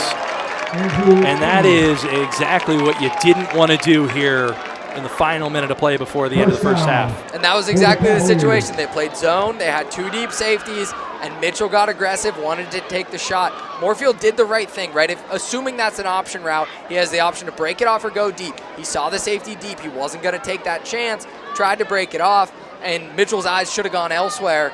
He just probably predetermined beforehand. Intercepted team. 15 yards out to the end of the run. First down, Kiski. So Andrew Finney comes up with the interception on a play where the miscommunication led to really an easy pitch and catch between Mitchell and Finney as you take another look here. Looking at that route again, Moorfield probably should have kept running coming out of the slot. Looked like it was a kind of a stop and go look from the slot. They didn't have it, so it shouldn't have been thrown regardless, but not looking like something that would have been an option route for the receiver. So now it gives the Cavaliers great field position at the 35-yard line of the Gators, and they're going to take a shot deep, and that one, a little pressure in there late, going to force the overthrow. Pass intended for, as it looks like in on that one to disrupt the throw is Wendell Hall for the Gators. Gateway playing man coverage across the board again. Had a single high safety, but it wasn't very deep. There are still opportunities for Kiski to take shots, and they nearly connected on one there. It's an aggressive defensive mindset from Gateway. That's kind of the programming coming in. But in a situation like this, you might want to back off a little bit. 2nd and 10 now on the right hash.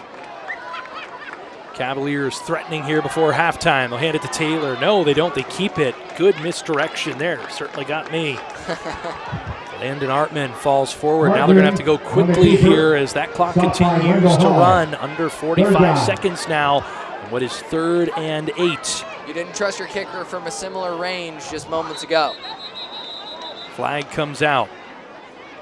False start on the offense. Number 77. Fight. Guilty party, Luke Kreider, the 5'11", 231-pound sophomore. A A run play there, just a little bit questionable. It speeds things up. It keeps the clock running, especially if you don't get the first down, and force that procedural flag. Third and final charge timeout. Kiski.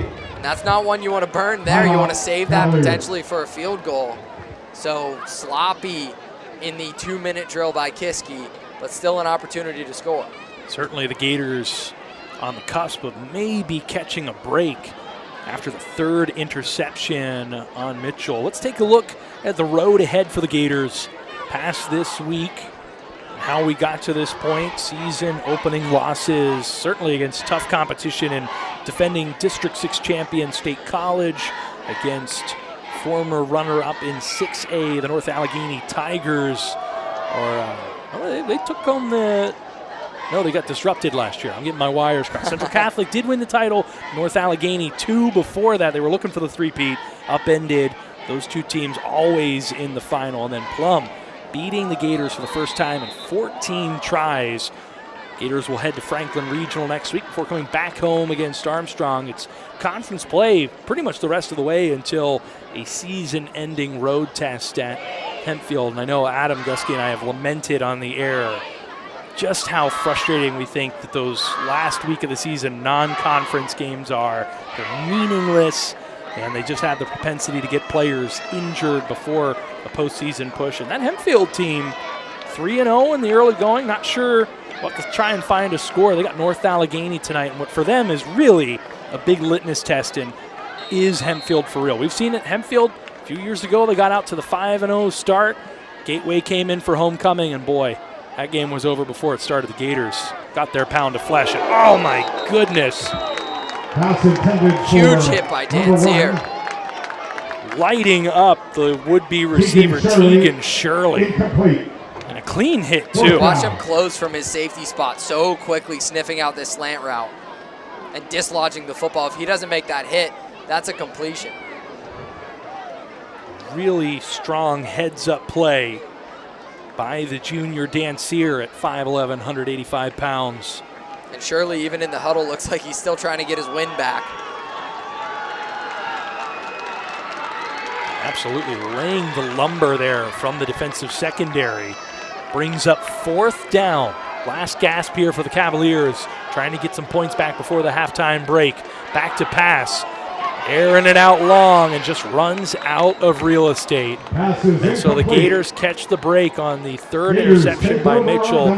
No points come to pass. It's still a 2-score game.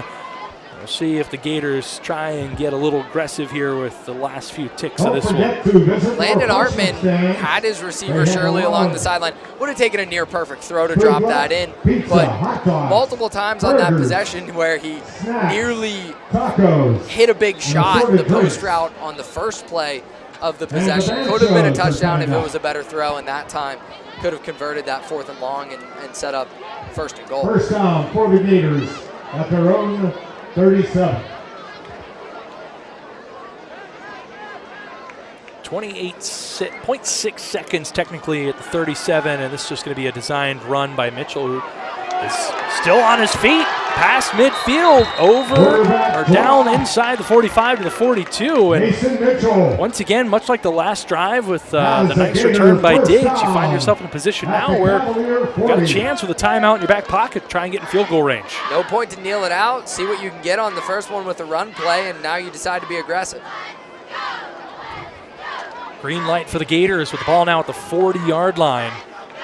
That took exactly 7 seconds off the clock. An efficient run by Mitchell and got out of bounds at the end of it. Now, they tried to set up the hook and ladder. Stammer unable to get that to anyone behind him, and he kind of held that out there for a while, but luckily no harm, no foul. You see this in the NFL every once in a while. I feel like the Chiefs do it once a year, a couple different teams. Travis Kelce maybe will pull one out every now and then. We've seen 2 attempts tonight to maybe pitch the ball in inopportune situations. I think that one was designed, the one on the kick return by Kiski, certainly not. But maybe want to be a little more protective of the football, especially in a situation at the end of a half. At the end of a game, you need to score, you got to pitch it. if that's drawn up perfectly or executed perfectly where you have the man, all right, pitch it back and see what you can get. But wise of Stammer to eventually just go down and tuck that away. Gators do have the 2-score lead. They are going to get the ball to start the second half. So as much as you want to get aggressive here, you're kind of playing with house money here right before the break.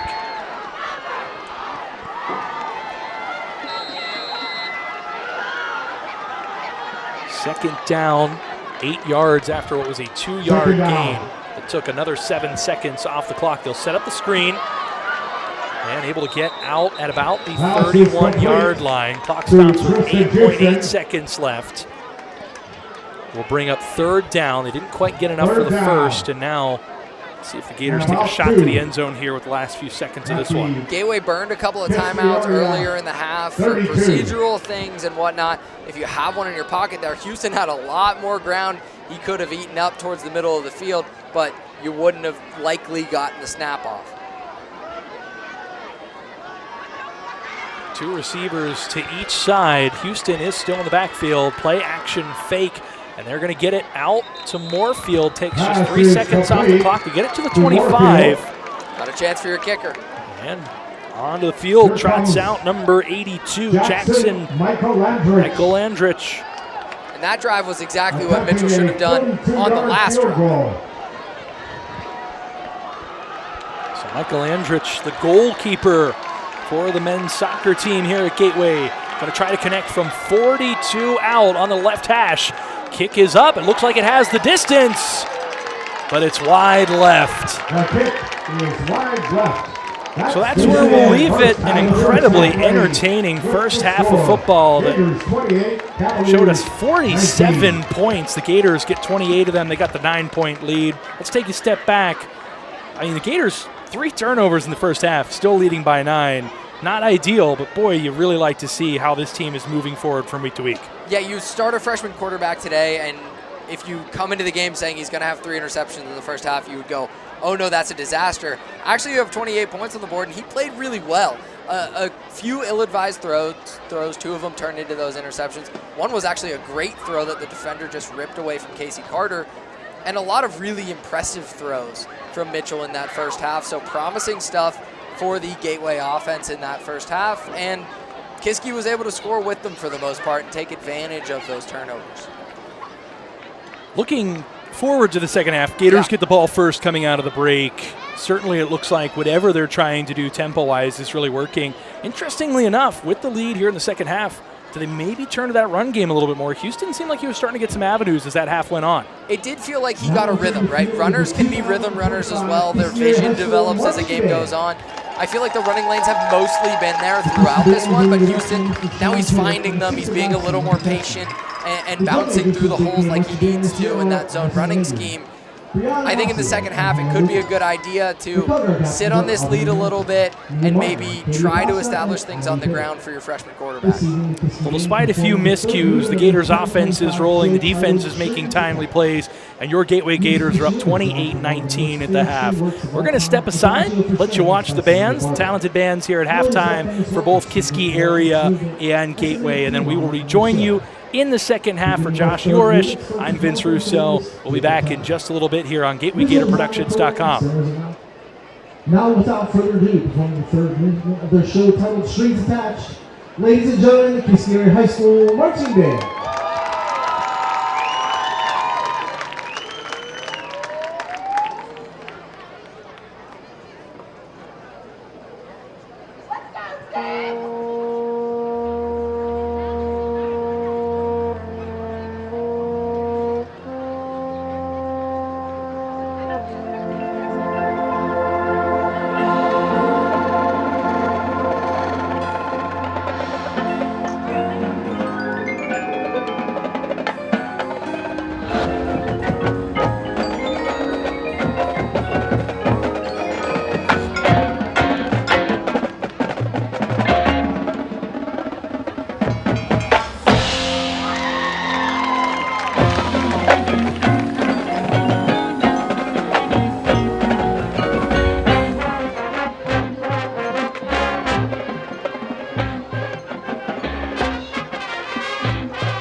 joining the Kiski Area High School Marching Band. Good evening, ladies and gentlemen. Please welcome to the field the 2025 Gateway High School Marching Band. The marching band is proud to present our competition show titled If I Only, featuring the music of Radiohead and Pink Floyd. Tonight, the Gateway Marching Band will perform movements 1 and 2 of their production. And now, the Gateway Music Department is proud to present Drum Major Ben Sproul and the Gateway High School Marching Band.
Gateway Band is directed by Mr. Ryan Moser, with assistance from Kelly Masters Parsons, Dave Burton, Casey Berg, Grace Watson, Noah Yager, and color guard direction by Deb Costin and Gina Goblin. The Gateway Band would like to extend their well wishes to the Kiski Band for a fantastic season.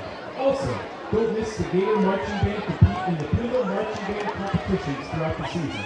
Our next competition is September 20th at the Northern Band Festival. For more details, visit pinto.org. See you there, and thanks again for your kind support. So we're back just in time to start half number 2 after seeing a couple talented bands perform in Gateway and Kiski area. Shout out to them. We're ready for some more football here on GatewayGatorProductions.com. Josh Yorish, Vince Russo on the call tonight. What an energetic, electric first half we had. 47 total points just in the first 24 minutes, and now the Gators will look to add on to that. So look at the ball here first. On the return, Gators stripped up around the 24-yard line. That's where they'll start on this one. S.J. Moorfield back there returning kicks here in the second half for the Gators. On the return.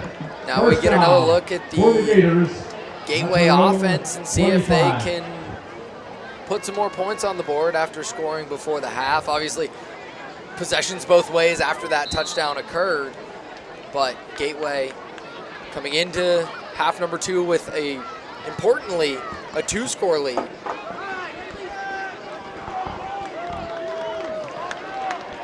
Gators turned the ball over 3 times in that first half. The Cavaliers just once, but the Gators were able to overcome those turnovers, put points on the board.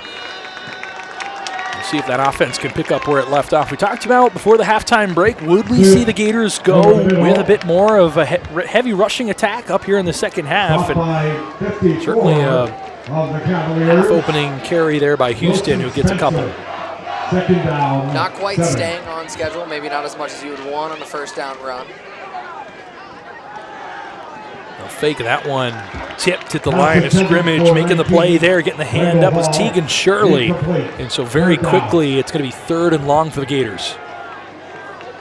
Just an unblocked rusher there that you're putting in conflict on that RPO, and maybe should have handed that ball off. Had the receiver open on the one-on-one on the outside, but difficult with that defender in your face. Mitchell bobbled it for a second, tried to go with the screen. No one open there. He's going to pull it down, run. Plenty of jerseys around him. Just going to try and tuck it. Looks like he gets back to the line of scrimmage. Nothing more. So it's a 3 and out for the Gators and a squandered opportunity to try and put points on the board coming out of the break. Yeah, nothing doing on that screen. They've gone to it quite a few times, including on that final drive that they scored a touchdown on before the half, and then even the ensuing drive before that when they missed the field goal, leaking Houston out of the backfield, and I'm sure that was top of mind for Kiski at halftime. Maybe that's something you want to go to on an earlier down if you're Gateway to see if they made the adjustment. It looks like they have. Jackson Smith gets the punt off. This one not going to be touched by the return man for the Cavaliers. Andrew Finney will take a really generous Gateway bounce. And so Smith able to flip the field for the Gators, and Kiski on a long field to work with the ball down at the 27-yard line. Yeah, about as good as you could expect, punting in your own territory, able to actually flip the field.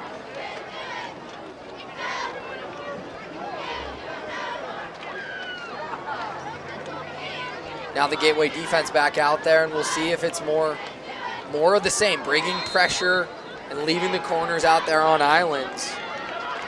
It's worked to mixed results in the first half, and I imagine that's going to stay the philosophy.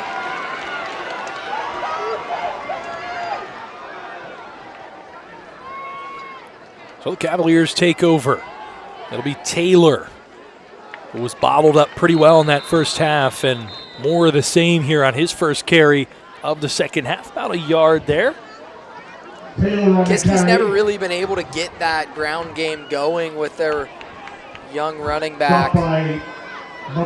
Gateway is continuing to just control the trench area, and if you do that, you're going to win some football games, certainly. So 2nd and long upcoming for the Cavaliers. inside their own 30. Artman has shown flashes, both the run and the pass. Flag. Looks like maybe another roughing the passer call coming up against the Gators. Not sure. Always tough to tell when those flags are thrown into the backfield. Could be that, could be a hold. As it stands, a completion across the middle. Craig Schultz getting in there quickly.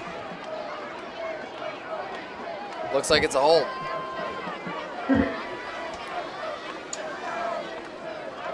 The Cavaliers inflicted with another penalty. Take a look, see if we can see the hold. It looked like big number 77 just sort of grabbed and fell on top of a Gators player. That's Luke Kreider, who's been called for a couple penalties tonight.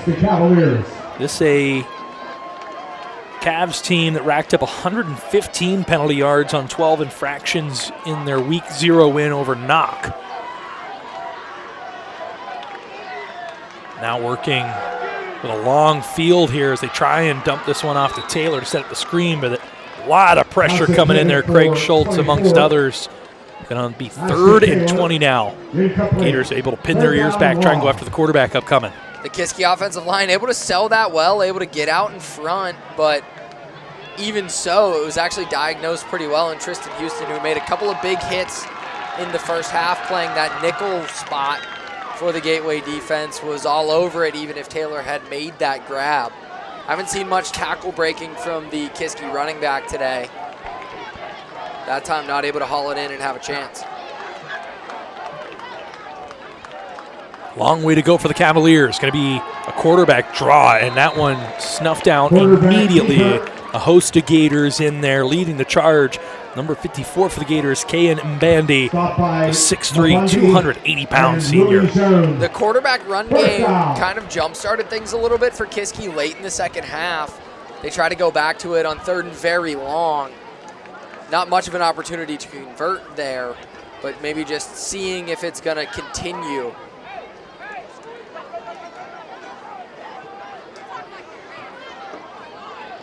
Gators late in getting that 11th player on the field. Not going to matter all that much, as that's a bit of a lame duck of a punt. And will die out at the 40-yard line. So that's going to be just a 22-yard punt. A couple players getting tied up there. Some extracurriculars at the end of that one, but no flags thrown. And most importantly, the Gators will have excellent field position to start their second drive of the second half. Yeah, that's the punting game, how important special teams has been for Gateway. Some special teams blunders last week were ultimately costly. This not a turnover, not something as memorable as that, but certainly worth marking down. Jackson Smith able to flip the field, and then Kiski can't return the favor, now starting on the plus 40. Well, the Gators have consistently made their PATs. The Cavaliers have missed a couple, which has led to this being a 2-score game. Nice rollout, quick throw to S.J. Moorfield. He is swarmed, able to get rid of that one, and then a flag comes in. Late from the far side. And Don Hall's kind of shrugging, putting his hands up, saying, you know, what's the call here? What are you seeing from that angle? As it stands, it's a moderate gain on 1st down. We'll see if it's coming back. Officials convening.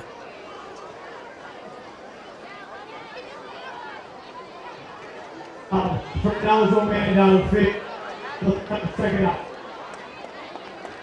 eligible man downfield is the call. And it looks like they did wave it off, yes. Always good to have extra set eyes. Josh, I'm glad I have you here. Lee, I'm glad. Folks at home can't hear you, but I can. Our producer, director extraordinaire with the eyes in the sky. And so the Gators will call it a gain of 7 on 2nd down. They'll send Dancier in motion. And again, using those feet to kind of create a little wiggle room there was Mitchell, and that throw just a little too much on it. But Mitchell seems to really continue to settle into this game and look confident in what he's doing. Yeah, certainly, and recognizing that play was kind of dead on arrival. That orbit motion, running it to the short side of the field, maybe don't have as much room to work with. Pretty quickly, Dancier ran up against the sideline. It looked like it was going to be a dangerous throw. So Mitchell just bought some time and got rid of it. Set up 3rd and short, lived to fight another down. That down is third down, 3 yards to go, and what almost certainly is 4-down territory for the Gators. And again, they'll go with that misdirection handoff. It's Dancier this time, and he's able to drag a defender all the way down inside the 25. Needed 3. Looks like he got about 10 on that. Benefited from the misdirection in the pre-snap motion, a nice designed run on that counter for Dancier, but I think he's had some juice in the running game last week as well. He gets some limited work behind Houston as the backup, but impressive running from Dancier in back-to-back weeks. First set of downs for the Gators, now at the 23-yard line. Mitchell going to call his own number and get a nice little gain on first down. Didn't see too much of that in the first half, the quarterback run game, but he's certainly capable of doing it. Had a big run at the end of the half that allowed them to be a little more aggressive and try to set up the field goal that ultimately they missed as time expired. Something to note, Jaden Stammer on the sideline trying to work some things out, maybe some cramps or something, but he hasn't been out on the field on this possession. Does look like cramping indeed. We'll see if he's back out on the field in due time. We're going to go back to Dancier on this one. He's going to drag his way up toward that first down marker. It's right there. And it looks like he's going to be just a few inches short. Do we get a measurement here? Do we get a conference?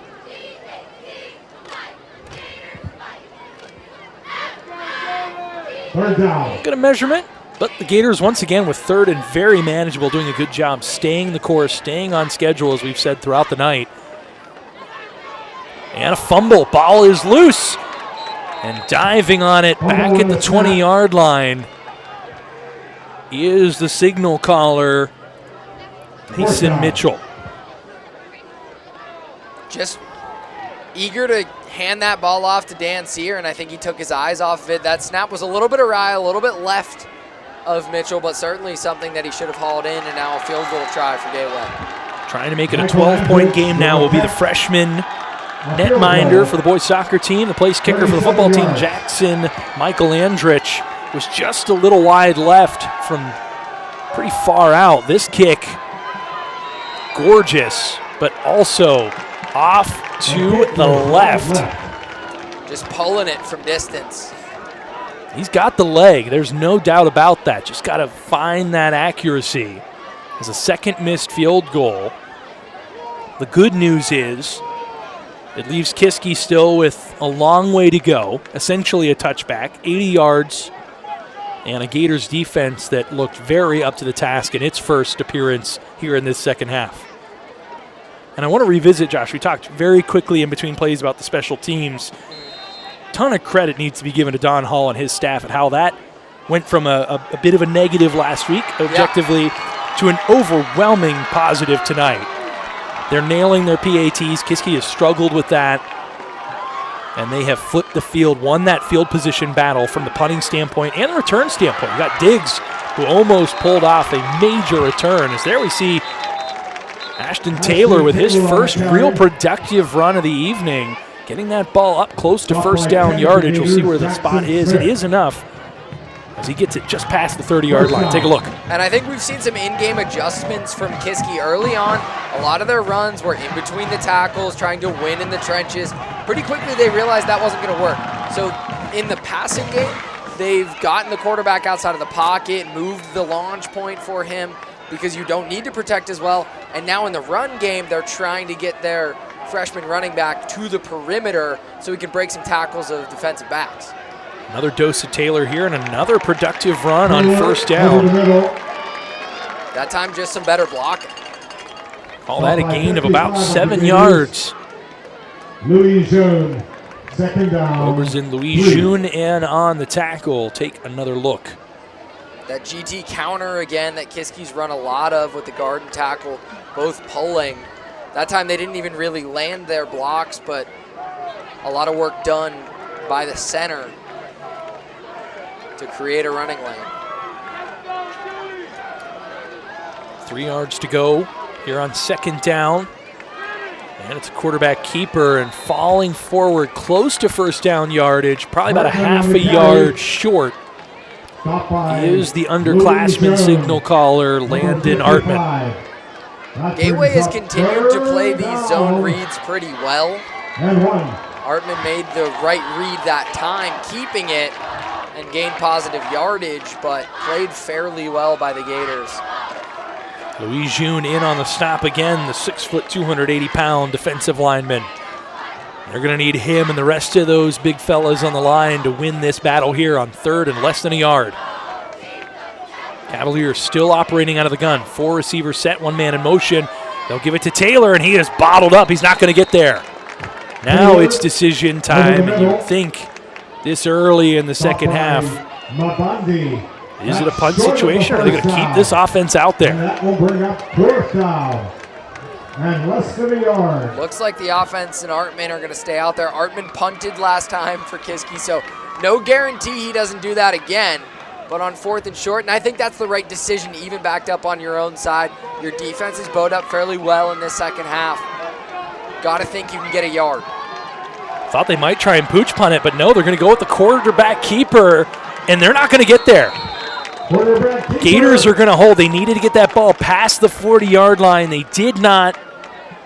Umbandi blew that up. He's short on the line. Artman tried to work his way to the left side of that pile where he had a little bit more push, but initially he tried to go to the right, and number 54, Kayun Umbandi, wedged himself between the guard and the center and blew up that quarterback sneak. So it is those big guys down on the line for the Gators getting that push, giving the Gators once again great field position here. The ball at the 39-yard line of the Cavaliers with an opportunity. They were able to advance the ball a little bit before missing the field goal on the last drive. The last 2 drives have resulted in missed field goals. One at the death right before halftime, and on the last drive for the Gators, looking to try and get 6 on this one. It's Moorfield across the middle. First down yardage inside the 30 down to the 28. And that's a really nice throw in the face of pressure. The receiver going from the left to the right of Mitchell, a free rusher in his face, has to kind of adjust the arm angle and leave his feet a little bit, but he's still really accurate with it. A nice throw. Even took a little pop there at the end, courtesy of Cohen Fritsch. Fresh set of downs for the Gators. They motion the back out of the backfield, and it's another tight end screen across the middle, and it seems like the Cavaliers have caught up to that because, again, a very short gain. Carter just a pair on that one. The in-game awareness, the in-game adjustments from Kiski have been impressive. Those were some of the staples early on. The tight end screens, the screens to Houston. In this second half, they've tried each of them, and both have been blown up quickly and sniffed out. 2nd and 8 now for the Gators. They'll hand it off. Houston got some running room inside the 25, down to the 24. Officially Houston on the carry. Down to the 19, sorry. 3rd down. Peeking out the window up here in the press box, and my perspective got the best of me. So it's a productive run that brings up another 3rd and short opportunity. This is where the Gators lost the momentum the last time. They fumbled the snap. This time it's clean, and this time Houston going to be the one. It was Dancier on the last drive. Healthy dose of Houston here, and boy, we called it. They're going with the run game, and it's paying off for them, Josh. Back-to-back plays with really impressive blocks from the tight end, Casey Carter, on the end of that line. He set the edge on the run to the outside for Houston, and that time he was just able to keep a lane open and hold a block for a really long time as Houston had to kind of be patient in the backfield before that lane opened up. So Casey Carter, maybe not as explosive in the passing game as he had been, now being more impactful in the run game as a blocker. So a stoppage in play with the Gators looking at 1st down and 10 on the 16-yard line of the Cavaliers. So sitting in the red zone, looking at building on this lead. Well, we got a second. Let's look at what you can look forward to upcoming here on GatewayGatorProductions.com. A healthy mix of fall sports. I'll be with you on Tuesday for girls volleyball against Derry area. Glad to have you on the call for that one, Josh. So we've got it's been a lot of fun seeing this crew and the folks that we've amassed over time. Spencer Witt, certainly a focal point. Adam Guskey, Josh Urish, Vince Russo. Stammer back into the game. That time couldn't hang on to it. A bit of a low throw from Mitchell. Going to bring up 2nd down and 10, but good to see number 8 back in the contest for the Gators. He was the focal point of the passing game in the first half, at least for much of it. There he is. Stammer, 5'9" junior. Receiver on offense, DB on defense. Certainly a critical part of this Gators operation. As another screen pass to Carter there. And pass is incomplete. They're just not going to let him get loose for that anymore. They got all eyes on Carter, and you can't blame him when he gets loose. He's dragging people with him. That time, nothing going. They had the blockers out in front, but a good job there by big number 62, Nicholas Anderson, and sniffing that one out. He's done that a few times tonight. Couple heads-up plays for the 6'4" sophomore. See if they let Mitchell throw the ball downfield here on 3rd and 10 in the red zone. 3 interceptions in that first half. Hasn't really taken a shot yet. 3rd down and 10. Across the middle, it's Stammer. Can he win the foot race to the first down marker? He does. Muscles his way through, down inside the 10-yard line to about the 6. That's going to be another goal-to-go situation for the Gators. And he's been so impressive after the catch as well. He's made some grabs in traffic, had some screens set up for him, that time just on the drag route across the formation. And he does a lot of the work after the catch there, breaking some tackles and getting across the first down marker. So it does bring up that goal-to-go situation. They'll hand it to Houston. Bounces off one would-be tackler. Dives inside the 5, down to about the 3. So he cuts that distance to the goal line in half. Bring up 2nd down. Houston's done a really nice job when there's been somebody that's broken through, making the first man miss. He's really quick side to side laterally, and he's just a defensive lineman is no match for him one-on-one in the backfield. We remarked off air how long that second quarter took. We were on the air until about 8:47. It's 9:17 now. We're almost done with the third quarter.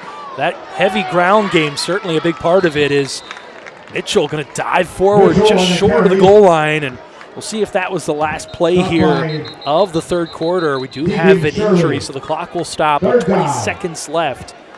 We'll give both teams an extra timeout here as we try and identify who that player is down. And look at Mitchell just sort of evading the big hit, diving down to the 1.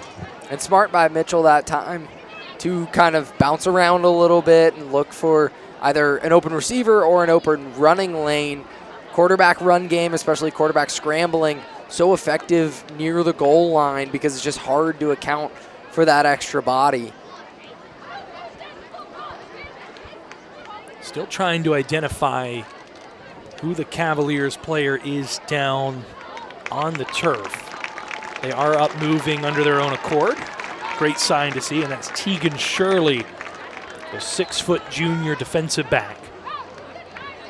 He was shaken up in the first half on the offensive side of the ball for Kiski when Dancier delivered a big hit over the middle of the field. So good to see him walking off under his own power. 18 seconds left. It looks like the Gators are going to get to the line and try to run a play here before the end of the third quarter. Can they punch this one in on 3rd and goal? Houston dragged down, not going to get there. And so Don Hall will have a decision to make. It'll be 4th and goal from about the 2.5-yard line when we start quarter number 4. Houston's been able to make one man miss. Can't make 2 miss that time. No avenue there for the ball carrier. And so teams will switch ends. The Gators will now go right to left, trying to score in that right end zone in front of their band. As this one's still competitive. No score in that third quarter. We talked about we had 47 points in the first half. No points there in that third quarter, Josh. And coming to this decision where there's a chance to put points on the board, potentially 2 missed field goals, but not from this range, right? Michelandrish has been really good on extra points. But if I'm Gateway, I'm absolutely leaving the offense out there. I don't see any point in making a 2-score game a 2-score game by kicking the field goal. I mean, you give yourself a little bit more buffer, but the way your defense has played in that third quarter, you feel fairly confident that they're going to set your offense up with good field position if you don't get it on this fourth down. That's kind of part of the calculus of going for it, is you set them up with really poor field position if you don't get it. But I think there's a good chance that Gateway maybe could punch it in. I also think the fact that they ran the ball on third down is an indicator that they are thinking it's 4-down territory. You talk about if they're able to make this a 3-score game with just under 12 minutes to play, it starts to become a math game, Yeah. right? Do they have enough possessions in that time, the Cavaliers, to try and get back into this? You certainly would need the help of an onside kick, maybe even 2. And the Gators, certainly with how they've run the ball here in the second half. Yeah, able to drain the clock away. Yeah, just think about how quickly that third quarter just went by. Now a big fourth down upcoming. 2-yard line. Shotgun snap. Fakes the pitch. Mitchell diving into the end zone. And it's a touchdown for the Gators. Mitchell with the extra extension. His body wasn't going to get there, but he sure as heck made the ball was going to get there. Kiski played that speed option pretty well. Mitchell just made a man miss and was able to extend the ball for the touchdown. He went and made a play. And that's a good sign from Don Hall, saying, I've got a freshman quarterback out there, but I trust him. I'm going to put the ball in his hands, let him make a decision on this pitch play, and also just let him make a play. A lot of trust in Mason Mitchell in his first start. So a 15-point lead as it stands right now. This would make it a 3-score game if they can get this. They'll fake the throw, hand it off to Houston. He'll get stopped about a yard short. And the conversion So to your point, the 2-score game is still a 2-score game. They had the shot there, though, going for 2 to make it a 3-score game. And Mitchell, after that 2-point conversion, looking to the sideline with his hands on his head, I think they had Jaden Stammer open. It was something of maybe an RPO situation. I don't even know. The snap almost went directly to Tristan Houston. He just took off. It didn't look like they had a lot of blockers that way, so I think maybe that was just a play that went wrong from the start. Now we see Houston limping off. Yeah, not a good sign for the Gators. Have their lead tailback. Certainly Dan Sear has been excellent tonight. A sort of a change of pace back, but you want to have your full stable and hopefully just some cramping there for Houston. Take another look at the touchdown run. It's a good extension with that left hand from Mitchell, able to hang on to the ball, football. Yeah. He's done a nice job ball handling today. We've talked about there are just so many layers to playing the quarterback position in terms of, and when I say ball handling, I'm talking about play action fakes and all the motion coming around. He's been able to get those handoffs, some of them misdirections, different counters. You got to know where to have the football, how to hide the football from the defense at different times. He's done a really nice job of that. Well, in brass tacks, 3 interceptions, one that the first one absolutely falls on number 15. Yeah. The second one ripped out of the hands of Carter. Just an incredibly athletic play by Avon Shirley. And the third one, a complete miscommunication on the route being run. Probably still falls on number 15 as we see a big return here up over the 40-yard line. Diving toward midfield is the aforementioned Avon Shirley. But, you know, full body of work taking a look at what Mitchell has been able to do tonight. Mason Mitchell, the 5'10 freshman quarterback. You got to really feel encouraged by what you're seeing. Yeah, the highs have been very high, right? There have been some lows, and you're just going to get that when you're starting a freshman quarterback and giving him the reins and really letting him push the ball downfield. In the first half, maybe in the second half, they've had maybe put the training wheels back on a little bit. They've been running the ball a lot. not letting him make a lot of decisions to throw downfield. But in the first half, the offense was wide open, and he executed it really well, made a bunch of really nice throws. Cavaliers the other way, now trying to put a drive together before this game completely falls out of their grasp. Landon Altman, the 6'1" sophomore quarterback, calls his own number on the RPO, pulls it out at that last minute. Is probably a good call, as Dylan Graham had that one dead to rights. Yeah, he's held on to the ball a little longer in the mesh point and kind of delayed those decisions in the second half compared to the first half, and they've had more success running the ball because of it. Brings up second and manageable for the Cavaliers, and again, holding on to it until the last possible moment. Taylor loses the ball. It's loose. And boy, did Taylor get lucky as it sort of bounced right back into his chest. A lot of black jerseys around it as that ball came loose. Again, just really long through the mesh point before eventually giving it. And Houston back out there quickly. His cramping issues are over. Able to rip it free. He's been impressive on the defensive side of the ball as well. We've talked about him as a running back and what he's been able to do, kind of finding his rhythm a little bit after a shaky first quarter where there wasn't much room to run. But defensively, a couple of big hits, and they're almost forcing a turnover. And a big time defensive strip there. And a great angle by our crew. Big ups to our camera operators, Dale Breakall, Lee Schaefer Jr., Bree Guskey. Some great angles tonight. That one, a great replay of being able to just watch that ball get ripped out by Houston. Let's take another look at it. Yeah, just not a lot of room to run. Gateway played this really well, stretching Taylor out, making him continue to work to the sideline. And then once you have him held up, smart of Houston to go for the ball because he knew that he had help making that tackle. Heads up play by the veteran. Forces a third down and medium here. Call it 5. Ball at the 47-yard line of the Cavaliers, desperately needing, with 10:44 left in this game, some offensive momentum. Rolling to the right is Artman. Quick throw, and that's completed. They tried to jump the route, and now off to the races is Tegan Shirley.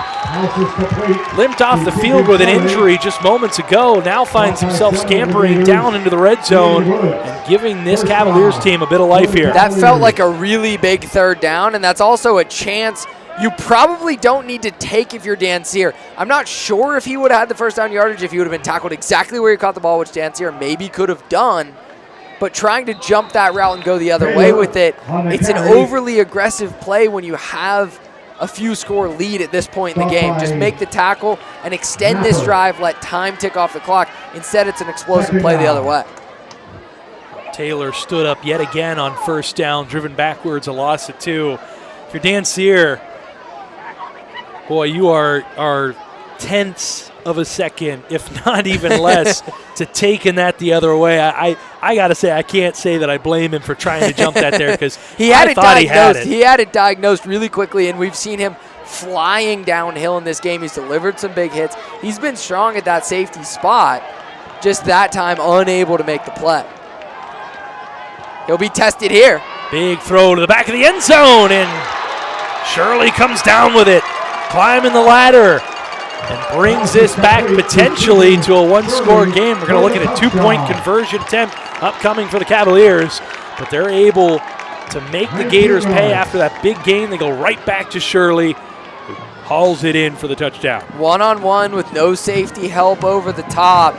Kiski's been throwing a lot of those jump balls, and they have big physical receivers that have been winning at the catch point. We've seen it a couple of different times in this one. Tegan Shirley that time. Andrew Finney's done it before over Carlos Diggs. Just an impressive performance by these Kiski receivers that got off to a slow start. There were a couple drops in the first quarter, and we weren't sure how they were going to perform. Shirley only had an inch there on Dan Sear. That's 6 foot versus 5'11", but Shirley with a great vertical there, high pointing the ball. Here comes the 2-point conversion try. Artman tried to do it himself. The Gators snuffed that one out.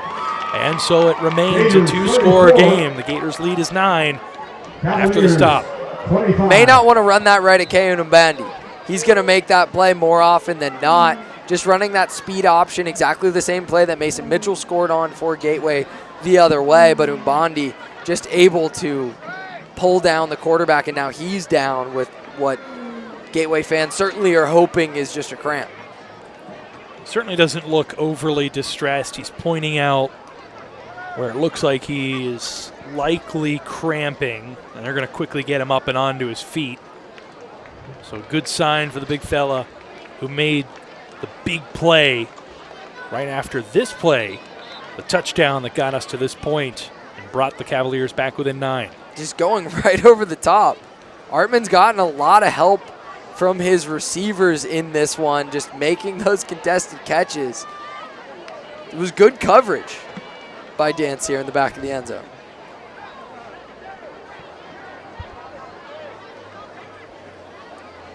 So it'll be Austin Beck, the 6-foot place kicker. Almost said keeper because we've been talking about the other kicker, the talented Jackson Michael Andrich, who's the goalkeeper for the boys soccer team for the Gators. Not sure if Beck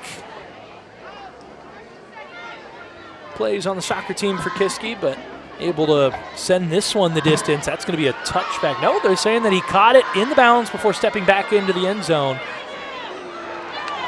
And the Gators are kind of wishing that was a touchback because it's going to be a long field here, and flags came in at the end. We'll see what the call is, but as it stands, the Gators only got to about the 13, 14-yard line there with Nazir Diggs, who did break off one heck of a return earlier. This one going to be coming back for the Gators, so they're going to be in the shadow of their own end zone here. And Josh, with just a 9-point lead now, you start to have to really be mindful about what you're doing here. Yeah, you don't want to really open things up. Like I said, the training wheels have kind of been on in the second half from an offensive play calling perspective. With Mason Mitchell, the quarterback, it's been a lot of the run game, and they've had success doing it, so there's no reason to go away from it. But run game, screen passes, a lot of underneath stuff, not really opening things up and taking shots, and you don't want to take a shot here with your heels pretty much on your own end zone. Still a 2-score lead for the Gators, up 9. They'll hand it to Dan Sear, who tried to get to the outside, unable to do so. He'll lose a yard. As the ball now at the Gators' own 7-yard line. And the running game both ways. Neither side has really been able to break one. I imagine the longest run we've seen today. Maybe the 15-yard scamper that Mitchell had. Beyond that, I'm not sure. Mitchell gets it out quick to Moorfield, who is swarmed inside the 5, and the Gators going in reverse here. It's going to be 3rd down and long at their own 4-yard line with forward progress. You want to get the ball out of your hands quickly as a quarterback, and this was drawn up to be a screen the whole way coming back to Moorfield. Just no room to run once he got the ball into his hands. Haven't seen him touch it much in the second half.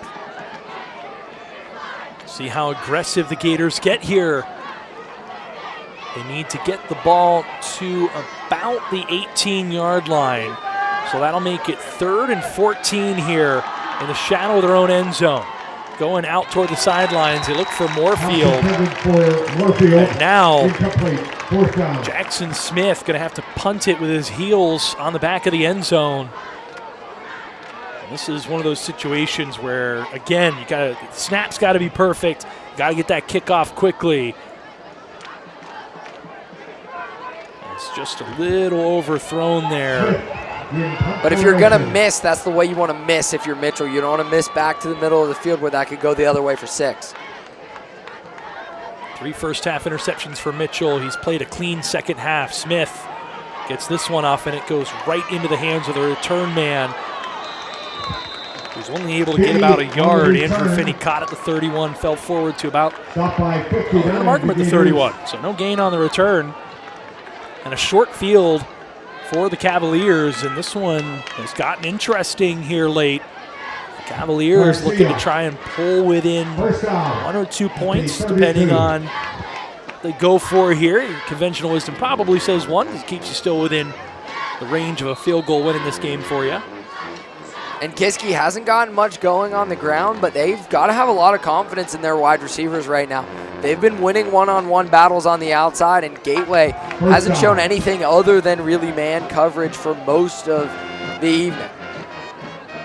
Passing on first down, open receiver, tons of room, rumbling toward the end zone, diving for the pylon. Kiski's in, one play, 30 yards. Avon Shirley catches it from the quarterback, Landon Altman, and this one just got interesting, folks. It was Tegan Shirley last time, and now the next offensive play for Kiski, you see Avon Shirley with that nice man-beater route from the slot, just working in and breaking it back outside, taking advantage of Dan Sear, who's in man coverage from his safety spot. He has to close a lot of ground, and they know he's aggressive. He's been aggressive all night trying to jump routes and make big hits. You can use that against a defensive back, and they did it there. Austin Beck, who's missed a couple extra points, had one blocked, missed one outright. Can't get this one to go. So it makes it a 3-point game. And the Gators, who started this half looking supremely confident, looking a little rattled. One thing that we've talked about throughout this night is Mason Mitchell and the Gators' overall ability to have a short memory, to put the mistakes in the rearview mirror. They're losing the turnover battle. They've led by as much as 15. Now, for a young team, Josh, how do you go about closing this one out? I think you got to put the pedal back to the metal. The offense was humming in the first half when you're letting your quarterback throw the ball. Yes, it's going to come with mistakes. Maybe one's going to burn you. And it looks like it might actually be, well, we'll see off the kickoff. But there's a chance one's going to burn you with Mason Mitchell at quarterback. But I think you got to let him throw it and try to restore some of that momentum you had offensively. Saw another look at the touchdown throw from Altman to Avon Shirley, 6'2" senior receiver. You can feel the tension in full force here now in this one. 3-point game. Gators will get the ball back. 7:55 left to play in regulation. It's Moorfield. Moorfield makes a few men miss. Able to get past more tacklers, cutting back. Stood up around the 40, and then a little shove at the end. The Gators, some of his teammates will give him a little love tap back toward the 40, where the Gators will start this drive. Excellent starting field position. Moorfield wasn't returning kicks to start this game, but he hasn't gotten his hand on the ball very much in the second half. That's a good opportunity to get one of your best playmakers with the ball in his hands, and he made the most of it. Gators have had great field position through much of this game, including this second half. Started their first 2 drives in Cavaliers territory. They have 6 points to show for it and would certainly like a few more here to create some breathing room. As this Cavaliers defense feeling it. Houston stood up. Tackle made by number 51, Cody Carrion. Not much of a running lane there for Houston, trying to work that left side. No game. Second down. And sometimes that's what you run into if you're running an RPO run game. Casey Carter was coming across the formation, but was looking to catch the ball, not lay a block. Brings up 2nd and 10 for the Gators. Clock winds down to the 7-minute mark. Play action. Mitchell going to keep it himself, and he'll get up to about the 44-yard line. Brings up 3rd and about 6 for the Gators. And this Kiski defense, the confidence is building. They've been really strong in this second half. There's a noticeable change in the momentum of this game. You can feel it in the crowd. You can see it on the sidelines. You can see it on the field. A big student section here made the trip for Kiski, and they're making a lot of noise. They have been all night. Hoping their defense can get a stop. But before we get to that point, Don Hall and the Gators want to talk things over, and you can see the animation coming from this Kiski area defense. What will Hall and his coaching staff cook up here to try and stem the tide here, keep that offense on the field, keep the clock rolling along. They haven't done it a lot tonight, but I've liked the looks they've gotten when they've gone empty in the backfield, let Mitchell see 5 receiver sets, a static picture. You're likely forcing Kiski to play man in that type of situation, and then you just pick your matchup. And with how many receivers Gateway has on this roster that can make plays, you're probably going to have a favorable one somewhere. S.J. Moorfield scored a touchdown from the slot against the linebacker on a similar play in the first half. I'm not sure that's what they're going to go to here, but I would spread things out and maybe try to go empty, give your quarterback a look, and let him make a play. Well, one thing they ran earlier that they almost absolutely nailed is that halfback go route. And boy, the Gators catch a break there. Got lucky that one was whistled dead. Maybe the only time that you're okay to see a false start, because that was headed for a disaster. The Gators look a little rattled. Can the freshman, who has done such a good job, his body language has been excellent throughout the night. He has come back from every misstep he's taken and guided the Gators to this point, to a 3-point lead. Can he finish the job? An incredibly stressful, tough situation for Mason Mitchell and the Gators offense. Do they have the answer? Play action. Looking downfield, running out of time, lets it go into traffic, and it's off the fingertips of Jaden Stammer. And give credit, the quarterback hung in there until the very last second. Mason let that one go and gave his receiver a chance in what was an incredibly crowded area. It was covered up pretty well with that zone coverage. Kiski only rushing 4, was able to eventually get pressure, but Mitchell had a lot of time. He actually gave his receiver a chance in that situation. He just he had to bail to his right a little bit and got bottled up, but put a good throw, and Stammer nearly came down with it. High snap, Smith just gets it off. And nearly bobbled, but caught at the 34-yard line. Kiski area, 66 yards away from a go-ahead score in this one. Take another look. Ladies and gentlemen, That's a stressful situation, fair catching that. You know that if you muff it, it's probably going the other way because there's a lot of Gateway Gators circling. But as you've mentioned, the momentum has just completely shifted. Kiski has everything going its way right now. You need one of your playmakers, preferably one of the ones up front in the trenches, to make a big stop here if you're Gateway. They were getting so much pressure earlier, haven't done it in the second half. Seen the Gators get close to taking the ball away a couple times in the second half. Can they find a turnover here? That was a physical play on the outside there. Physical coverage by Diggs. No flag there as he was second down. Locked in on Taylor out of the backfield. Could have thrown one. He showed up a little early, had his hand across the back. That's how you have to defend if you're a cornerback, but just a half beat early. I'm glad they didn't throw the flag because I think it would have been a bit ticky-tack, but they certainly could have. Well, I don't think Colin Hall agrees with you over on the far sideline. He was giving the officials a bit of a mouthful there. Instead, it's 2nd and 10 from the 34. Low snap. Artman has time, steps up. Green in front of him. All for naught. He's only going to get about a yard or two. Is in close pursuit there. A really good job by Tristan Houston. With Wendell Hall in the peripheral as well. Houston didn't take the best angle on Artman here, and I thought he was going to make a miss, but Houston just able to string him out and win that foot race to the sidelines. He's been really good defensively. So it brings up 3rd and long after the incompletion and the 2-yard scamper by Altman. The Gators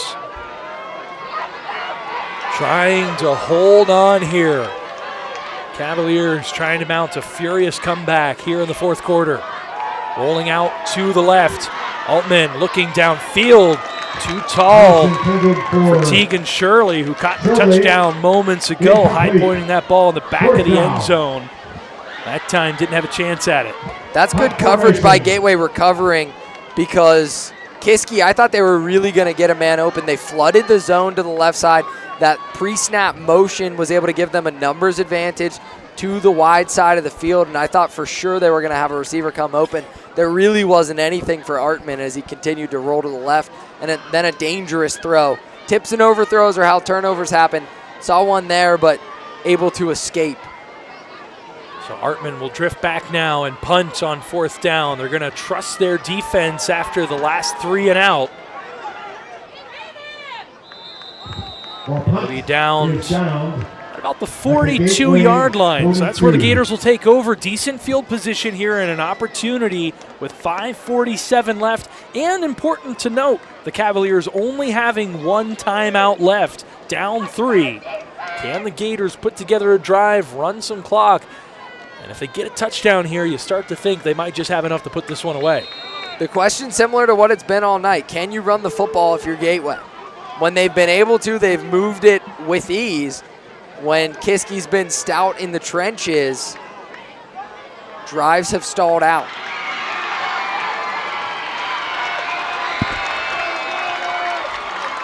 This crowd comes to life. The ball snapped over Mitchell's head, and he wisely dives on it. Oftentimes, you might try to see a young man pick that ball up, fumble around with it, try to do too much. That time, just dives on it and takes the enormous loss. We've seen a few, I won't call that quite an errant snap, right? It's the difference between a wild pitch and a pass ball. Maybe that one could go either way. Mitchell got his hands on it, but it went right through them. But certainly a high snap, a higher one than he would have wanted on 1st down.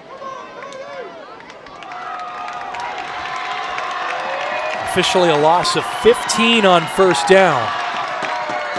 Ball is at the Gators 27. They need to get to Kiski's 48. They'll hand it to Dancier, who has a decent amount of running room and is able to get a decent chunk of those 15 yards back.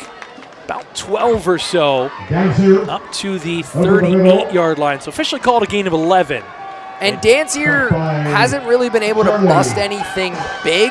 Neither has Houston, but I think Dancier's finished his runs more physically, falling forward, getting a few more yards after contact, and that's been valuable in the run game. 3rd and 15. How aggressive did the Gators get here with 4.5 minutes? It's a play-action fake. They're going to take a shot across the middle of the field.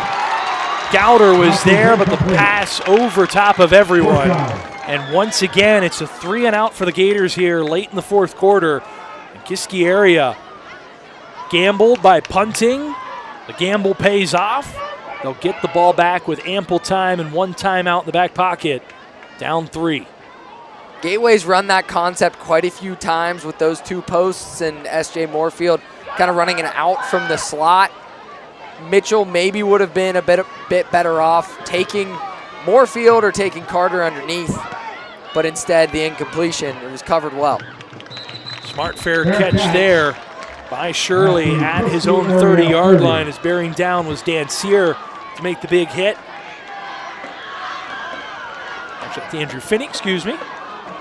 I'm so used to it either being a Shirley or an Anderson that you just sort of fire from the hip. But no, that was Andrew Finney, talented number 4. Corrals that one. And he's been in the mix with the Shirleys offensively for Kiski. They have quite a few weapons of their own in the passing game. They'll be counting on them here. Certainly if you're Kiski area, you don't have to go at a breakneck pace. You can sprinkle in the run. You can keep the defense honest here with 4 minutes and change. Quick 1st down throw, the quick hitter, and a couple yards after the catch. Tegan Shirley, gain of a dozen, moves the ball up to the Gators 42 quickly, and more importantly, moves the chains. I think Kiski might know that they're outmatched a little bit on the right side of the line. The far side, if you're watching, they went with 2 cut blocks that time, and it bought enough time for Artman to make that throw. They've gotten creative to make up for the deficiencies in the trenches. It's been a nice coaching job tonight. Fresh set of downs at the 42-yard line, and the fake fakes out everyone, and oh my goodness, Artman very nearly broke that one off to go the distance, and it still, as it stands, is a lengthy gain into Gators territory. Take another look. And that time you saw Schultz go for the running back, but that's what happens when you delay that mesh point. Artman in the second half has done such a good job delaying that decision as long as he possibly can and forcing the defense to declare before he does. In the first half, he was making that decision before Gateway was able to blow up those run plays because they saw where the ball was going. The longer he holds it in the mesh point, the more effective the Kiski run game is. Taylor, a lone setback, flag in the backfield as the recipient of the screen pass runs into one of his own linemen. And out on the outside, that's Avon Shirley, but flag in the backfield often means this is coming back, and we'll see if that's the case here.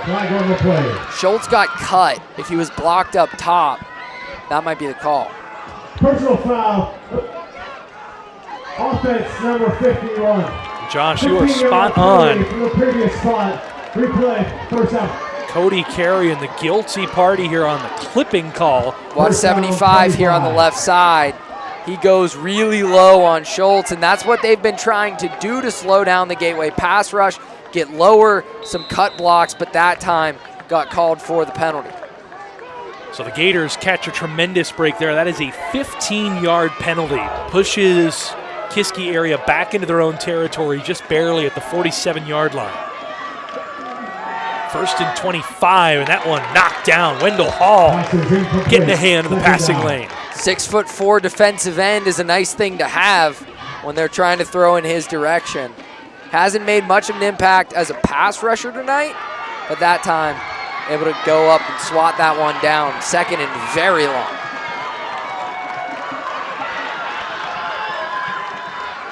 And that ruckus crowd has gotten a little quiet for the Cavaliers. A little bit of anxiety setting in as their team pushed backwards, now facing some adversity here. Very late and down 3. Keeper, lots of running room, back into Gators territory to the 45 of Gateway. About an 8-yard gain. Still 3rd and about a country mile coming up. Call it 3rd and about 16. A QB counter, that's a keeper the whole way. Just some misdirection, faking that give.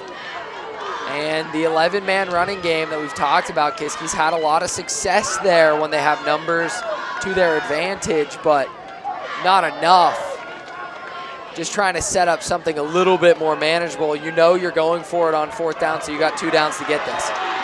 Worth keeping in mind, the clock dipping below 2 minutes. Kiski has not moved with a whole lot of urgency on this drive, and time is starting to wind down. As a big hit along the sidelines. That one had bounced out of the hands of Shirley, but for good measure, Jaden Stammer lays the hammer and makes it 4th and long. Stammer made a lot of noise on the offensive side of the football in the first half. Hasn't gotten the ball in his hands quite as much in half number 2, but still making his presence felt as this one's getting closer to being decided. This could be for maybe not all the marbles. We're not done yet. But with just 1 timeout left for Kiski, this might be the biggest play of the game.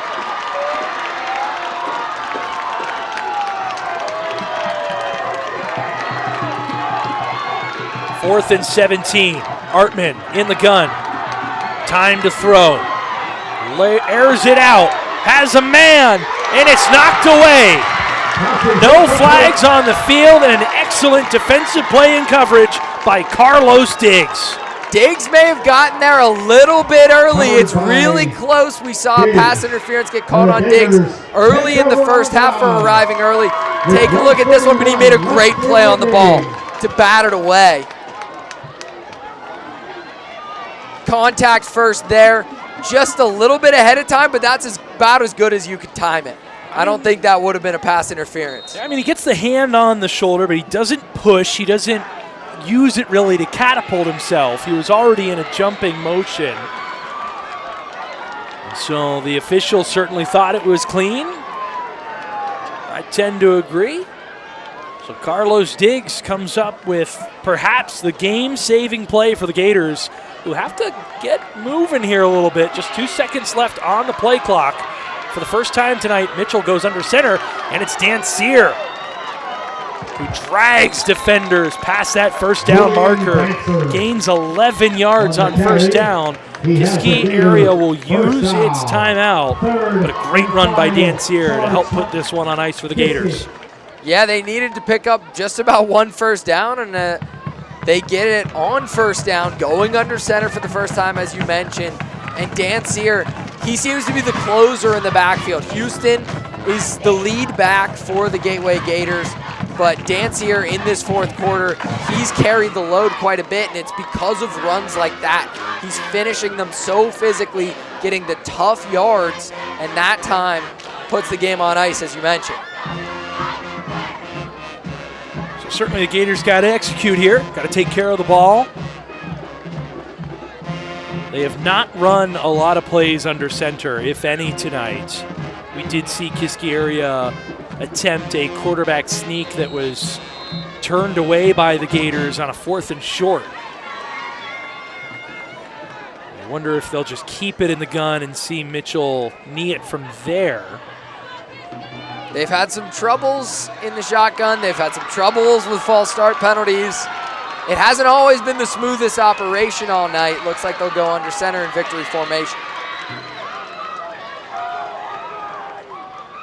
Kiski area going to call off the Dogs, and so the Gators will move to 1-3, get that first win of the season, but more importantly, 1-0 in Big East play. It got a little closer for comfort than I'm sure a lot of Gators fans here at home were hoping for, but they'll get the job done on a night where Don Hall celebrated for his accomplishments, getting inducted into the Pennsylvania Scholastic Football Coaches Association Hall of Fame, and his team honors him by taking home the win tonight over the Kiski area Cavaliers, who will fall as well to 1-3, 0-1 in Big East play. This the 73rd conference win for Don Hall since arriving at Gateway a decade ago. Maybe not WPIAL title aspirations, as he's had put together 2 WPIAL championship seasons at Gateway. Maybe not that the aspiration ultimately this season, but with a freshman quarterback, this is a really, really impressive win.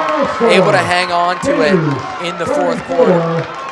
And the freshman signal caller, Mason Mitchell, certainly far from a perfect game. Yeah. Did throw 3 interceptions, but certainly there were some things that really passed the eye test. Josh, what did you see out there for Mitchell that you really liked tonight? I saw a lot of really nice throws, and in a high school offense, a lot of time, you're going to have those RPOs, you're going to have those quick throws over the middle, quick slant screens, things like that. That's really all the passing game they could get to with Jackson Smith starting last week until they eventually gave him the hook and brought in Mitchell in the fourth quarter. By then, it was too late. Things were a little bit out of hand. In this one, you have Mitchell from the start. You have a more complete passing game. He can push it downfield. He can attack the intermediate levels. We saw some mistakes, as you mentioned. The 3 interceptions, 2 of them certainly his fault. But the way he's able to layer the ball into the second level, able to drop it into a bucket on the sideline as he did. I think the most impressive throw of the night was the one on the sideline in double coverage to S.J. Moorfield. There were a lot of really impressive throws, and that's really all you want from a freshman quarterback. You want to see glimpses and see flashes of what you can build on. Gateway knows we're going to go into conference play, the rest of conference play, with a full arsenal on offense. We can do everything we want to do in the passing game, everything we planned to do when Elvis Kuchakis was healthy coming into the year, and we're not playing, left-handed with one hand tied behind our back, where we have to become this power-running team that I don't think Gateway is ever really going to become. That's not the DNA of this specific roster this year. So really promising performance. Things to clean up. Certainly it'll be an interesting conversation in film tomorrow, Sunday, whenever they get to that, and some things to go over there. But a lot of flashes and a lot of arm talent from the freshman quarterback. Certainly a little easier to look at those mistakes and worry about cleaning them up after a win. Absolutely. And one where you hang on, dramatic finish. I think maybe an unsung hero is the special teams unit this week. you have your place kicker nailing all of your PATs, and you are able to flip the field with Jackson Smith in the punting game. And a couple really nice returns, especially from Nazir Diggs, who, other than Austin Beck tripping him up, looked like he was off to the races. Yeah, there was a chance for a touchdown at the end of the first half on that return, as you mentioned. Moorfield, after Kiski scored its final touchdown in the game to make it a 3-point game, his return was massive because it just gave you so much breathing room after being backed up on the kickoff prior. And it's hard to operate out of your own end zone. You're more nervous about throwing the football. That return was really impactful. And then Jackson Smith, who you mentioned, he's the punter. He's on kick coverage. He's the long snapper. He does everything for Gateway. Last week, he was the starting quarterback. This week, maybe a little more comfortable in his role as the linebacker, the quarterback of the defense, but he's still doing everything on special teams. The unit that maybe, it ultimately became a 2-score game and Plum won a bit comfortably in the fourth quarter, but some special teams blunders last week might have cost Gateway. This week, you could argue that unit won them this game. They certainly had a shorter field to work with through the majority of the evening tonight, and it paid off as the Gators were able to win a 3-point game. It came down to the wire. They led as much as 15, but at the end of the day, you're able to live with that when you get out unscathed with the win as the Gators move to 1-0 in conference play. Josh, any final thoughts before we wrap it up tonight? Yeah, as you mentioned, 1-0 in conference play, right? You start 0-3, you play State College, you play North Allegheny. I talked to Coach Don Hall before last week's game in Plum. He said we're not scared to play anybody. We tell the WPIAL we'll play whoever, and that's why we get those tough matchups with North Allegheny, with Hempfield at the end of the season. They're not afraid of that. They're okay with an 0-3 start because they know we're battle-tested come conference play. Now you're 1-0, and you're one step closer to a playoff push, which with Mitchell playing how he did at quarterback, I think this team's absolutely capable of doing it 5A. Well, it's hard to understate how important that is because the rest of the roster around Mitchell is healthy. They were not in the first few weeks of the season. Craig Schultz was not in the lineup. You had some of your skill position players. Carlos Diggs did not play in the first few contests. Now you have that full arsenal of weapons and a quarterback that looks the part in relief. So the Gators have aspirations. They have a 1-0 start, and they go to Franklin Regional next week. Well, for our entire talented crew, led by Adam Guskey, Lee Schaefer III, for Lee Schaefer Jr., Dale Breakall, Bree Guskey, our camera operators, for Greg over next door running replay, his, second, third week in, nailing it over there, and for Josh Yorish, I'm Vince Russo. We are so happy that you joined us tonight. We're happy to see the Gators come out on top, and we're looking forward to next week against Franklin Regional. You can catch that game here on GatewayGatorProductions.com. Good night, everyone.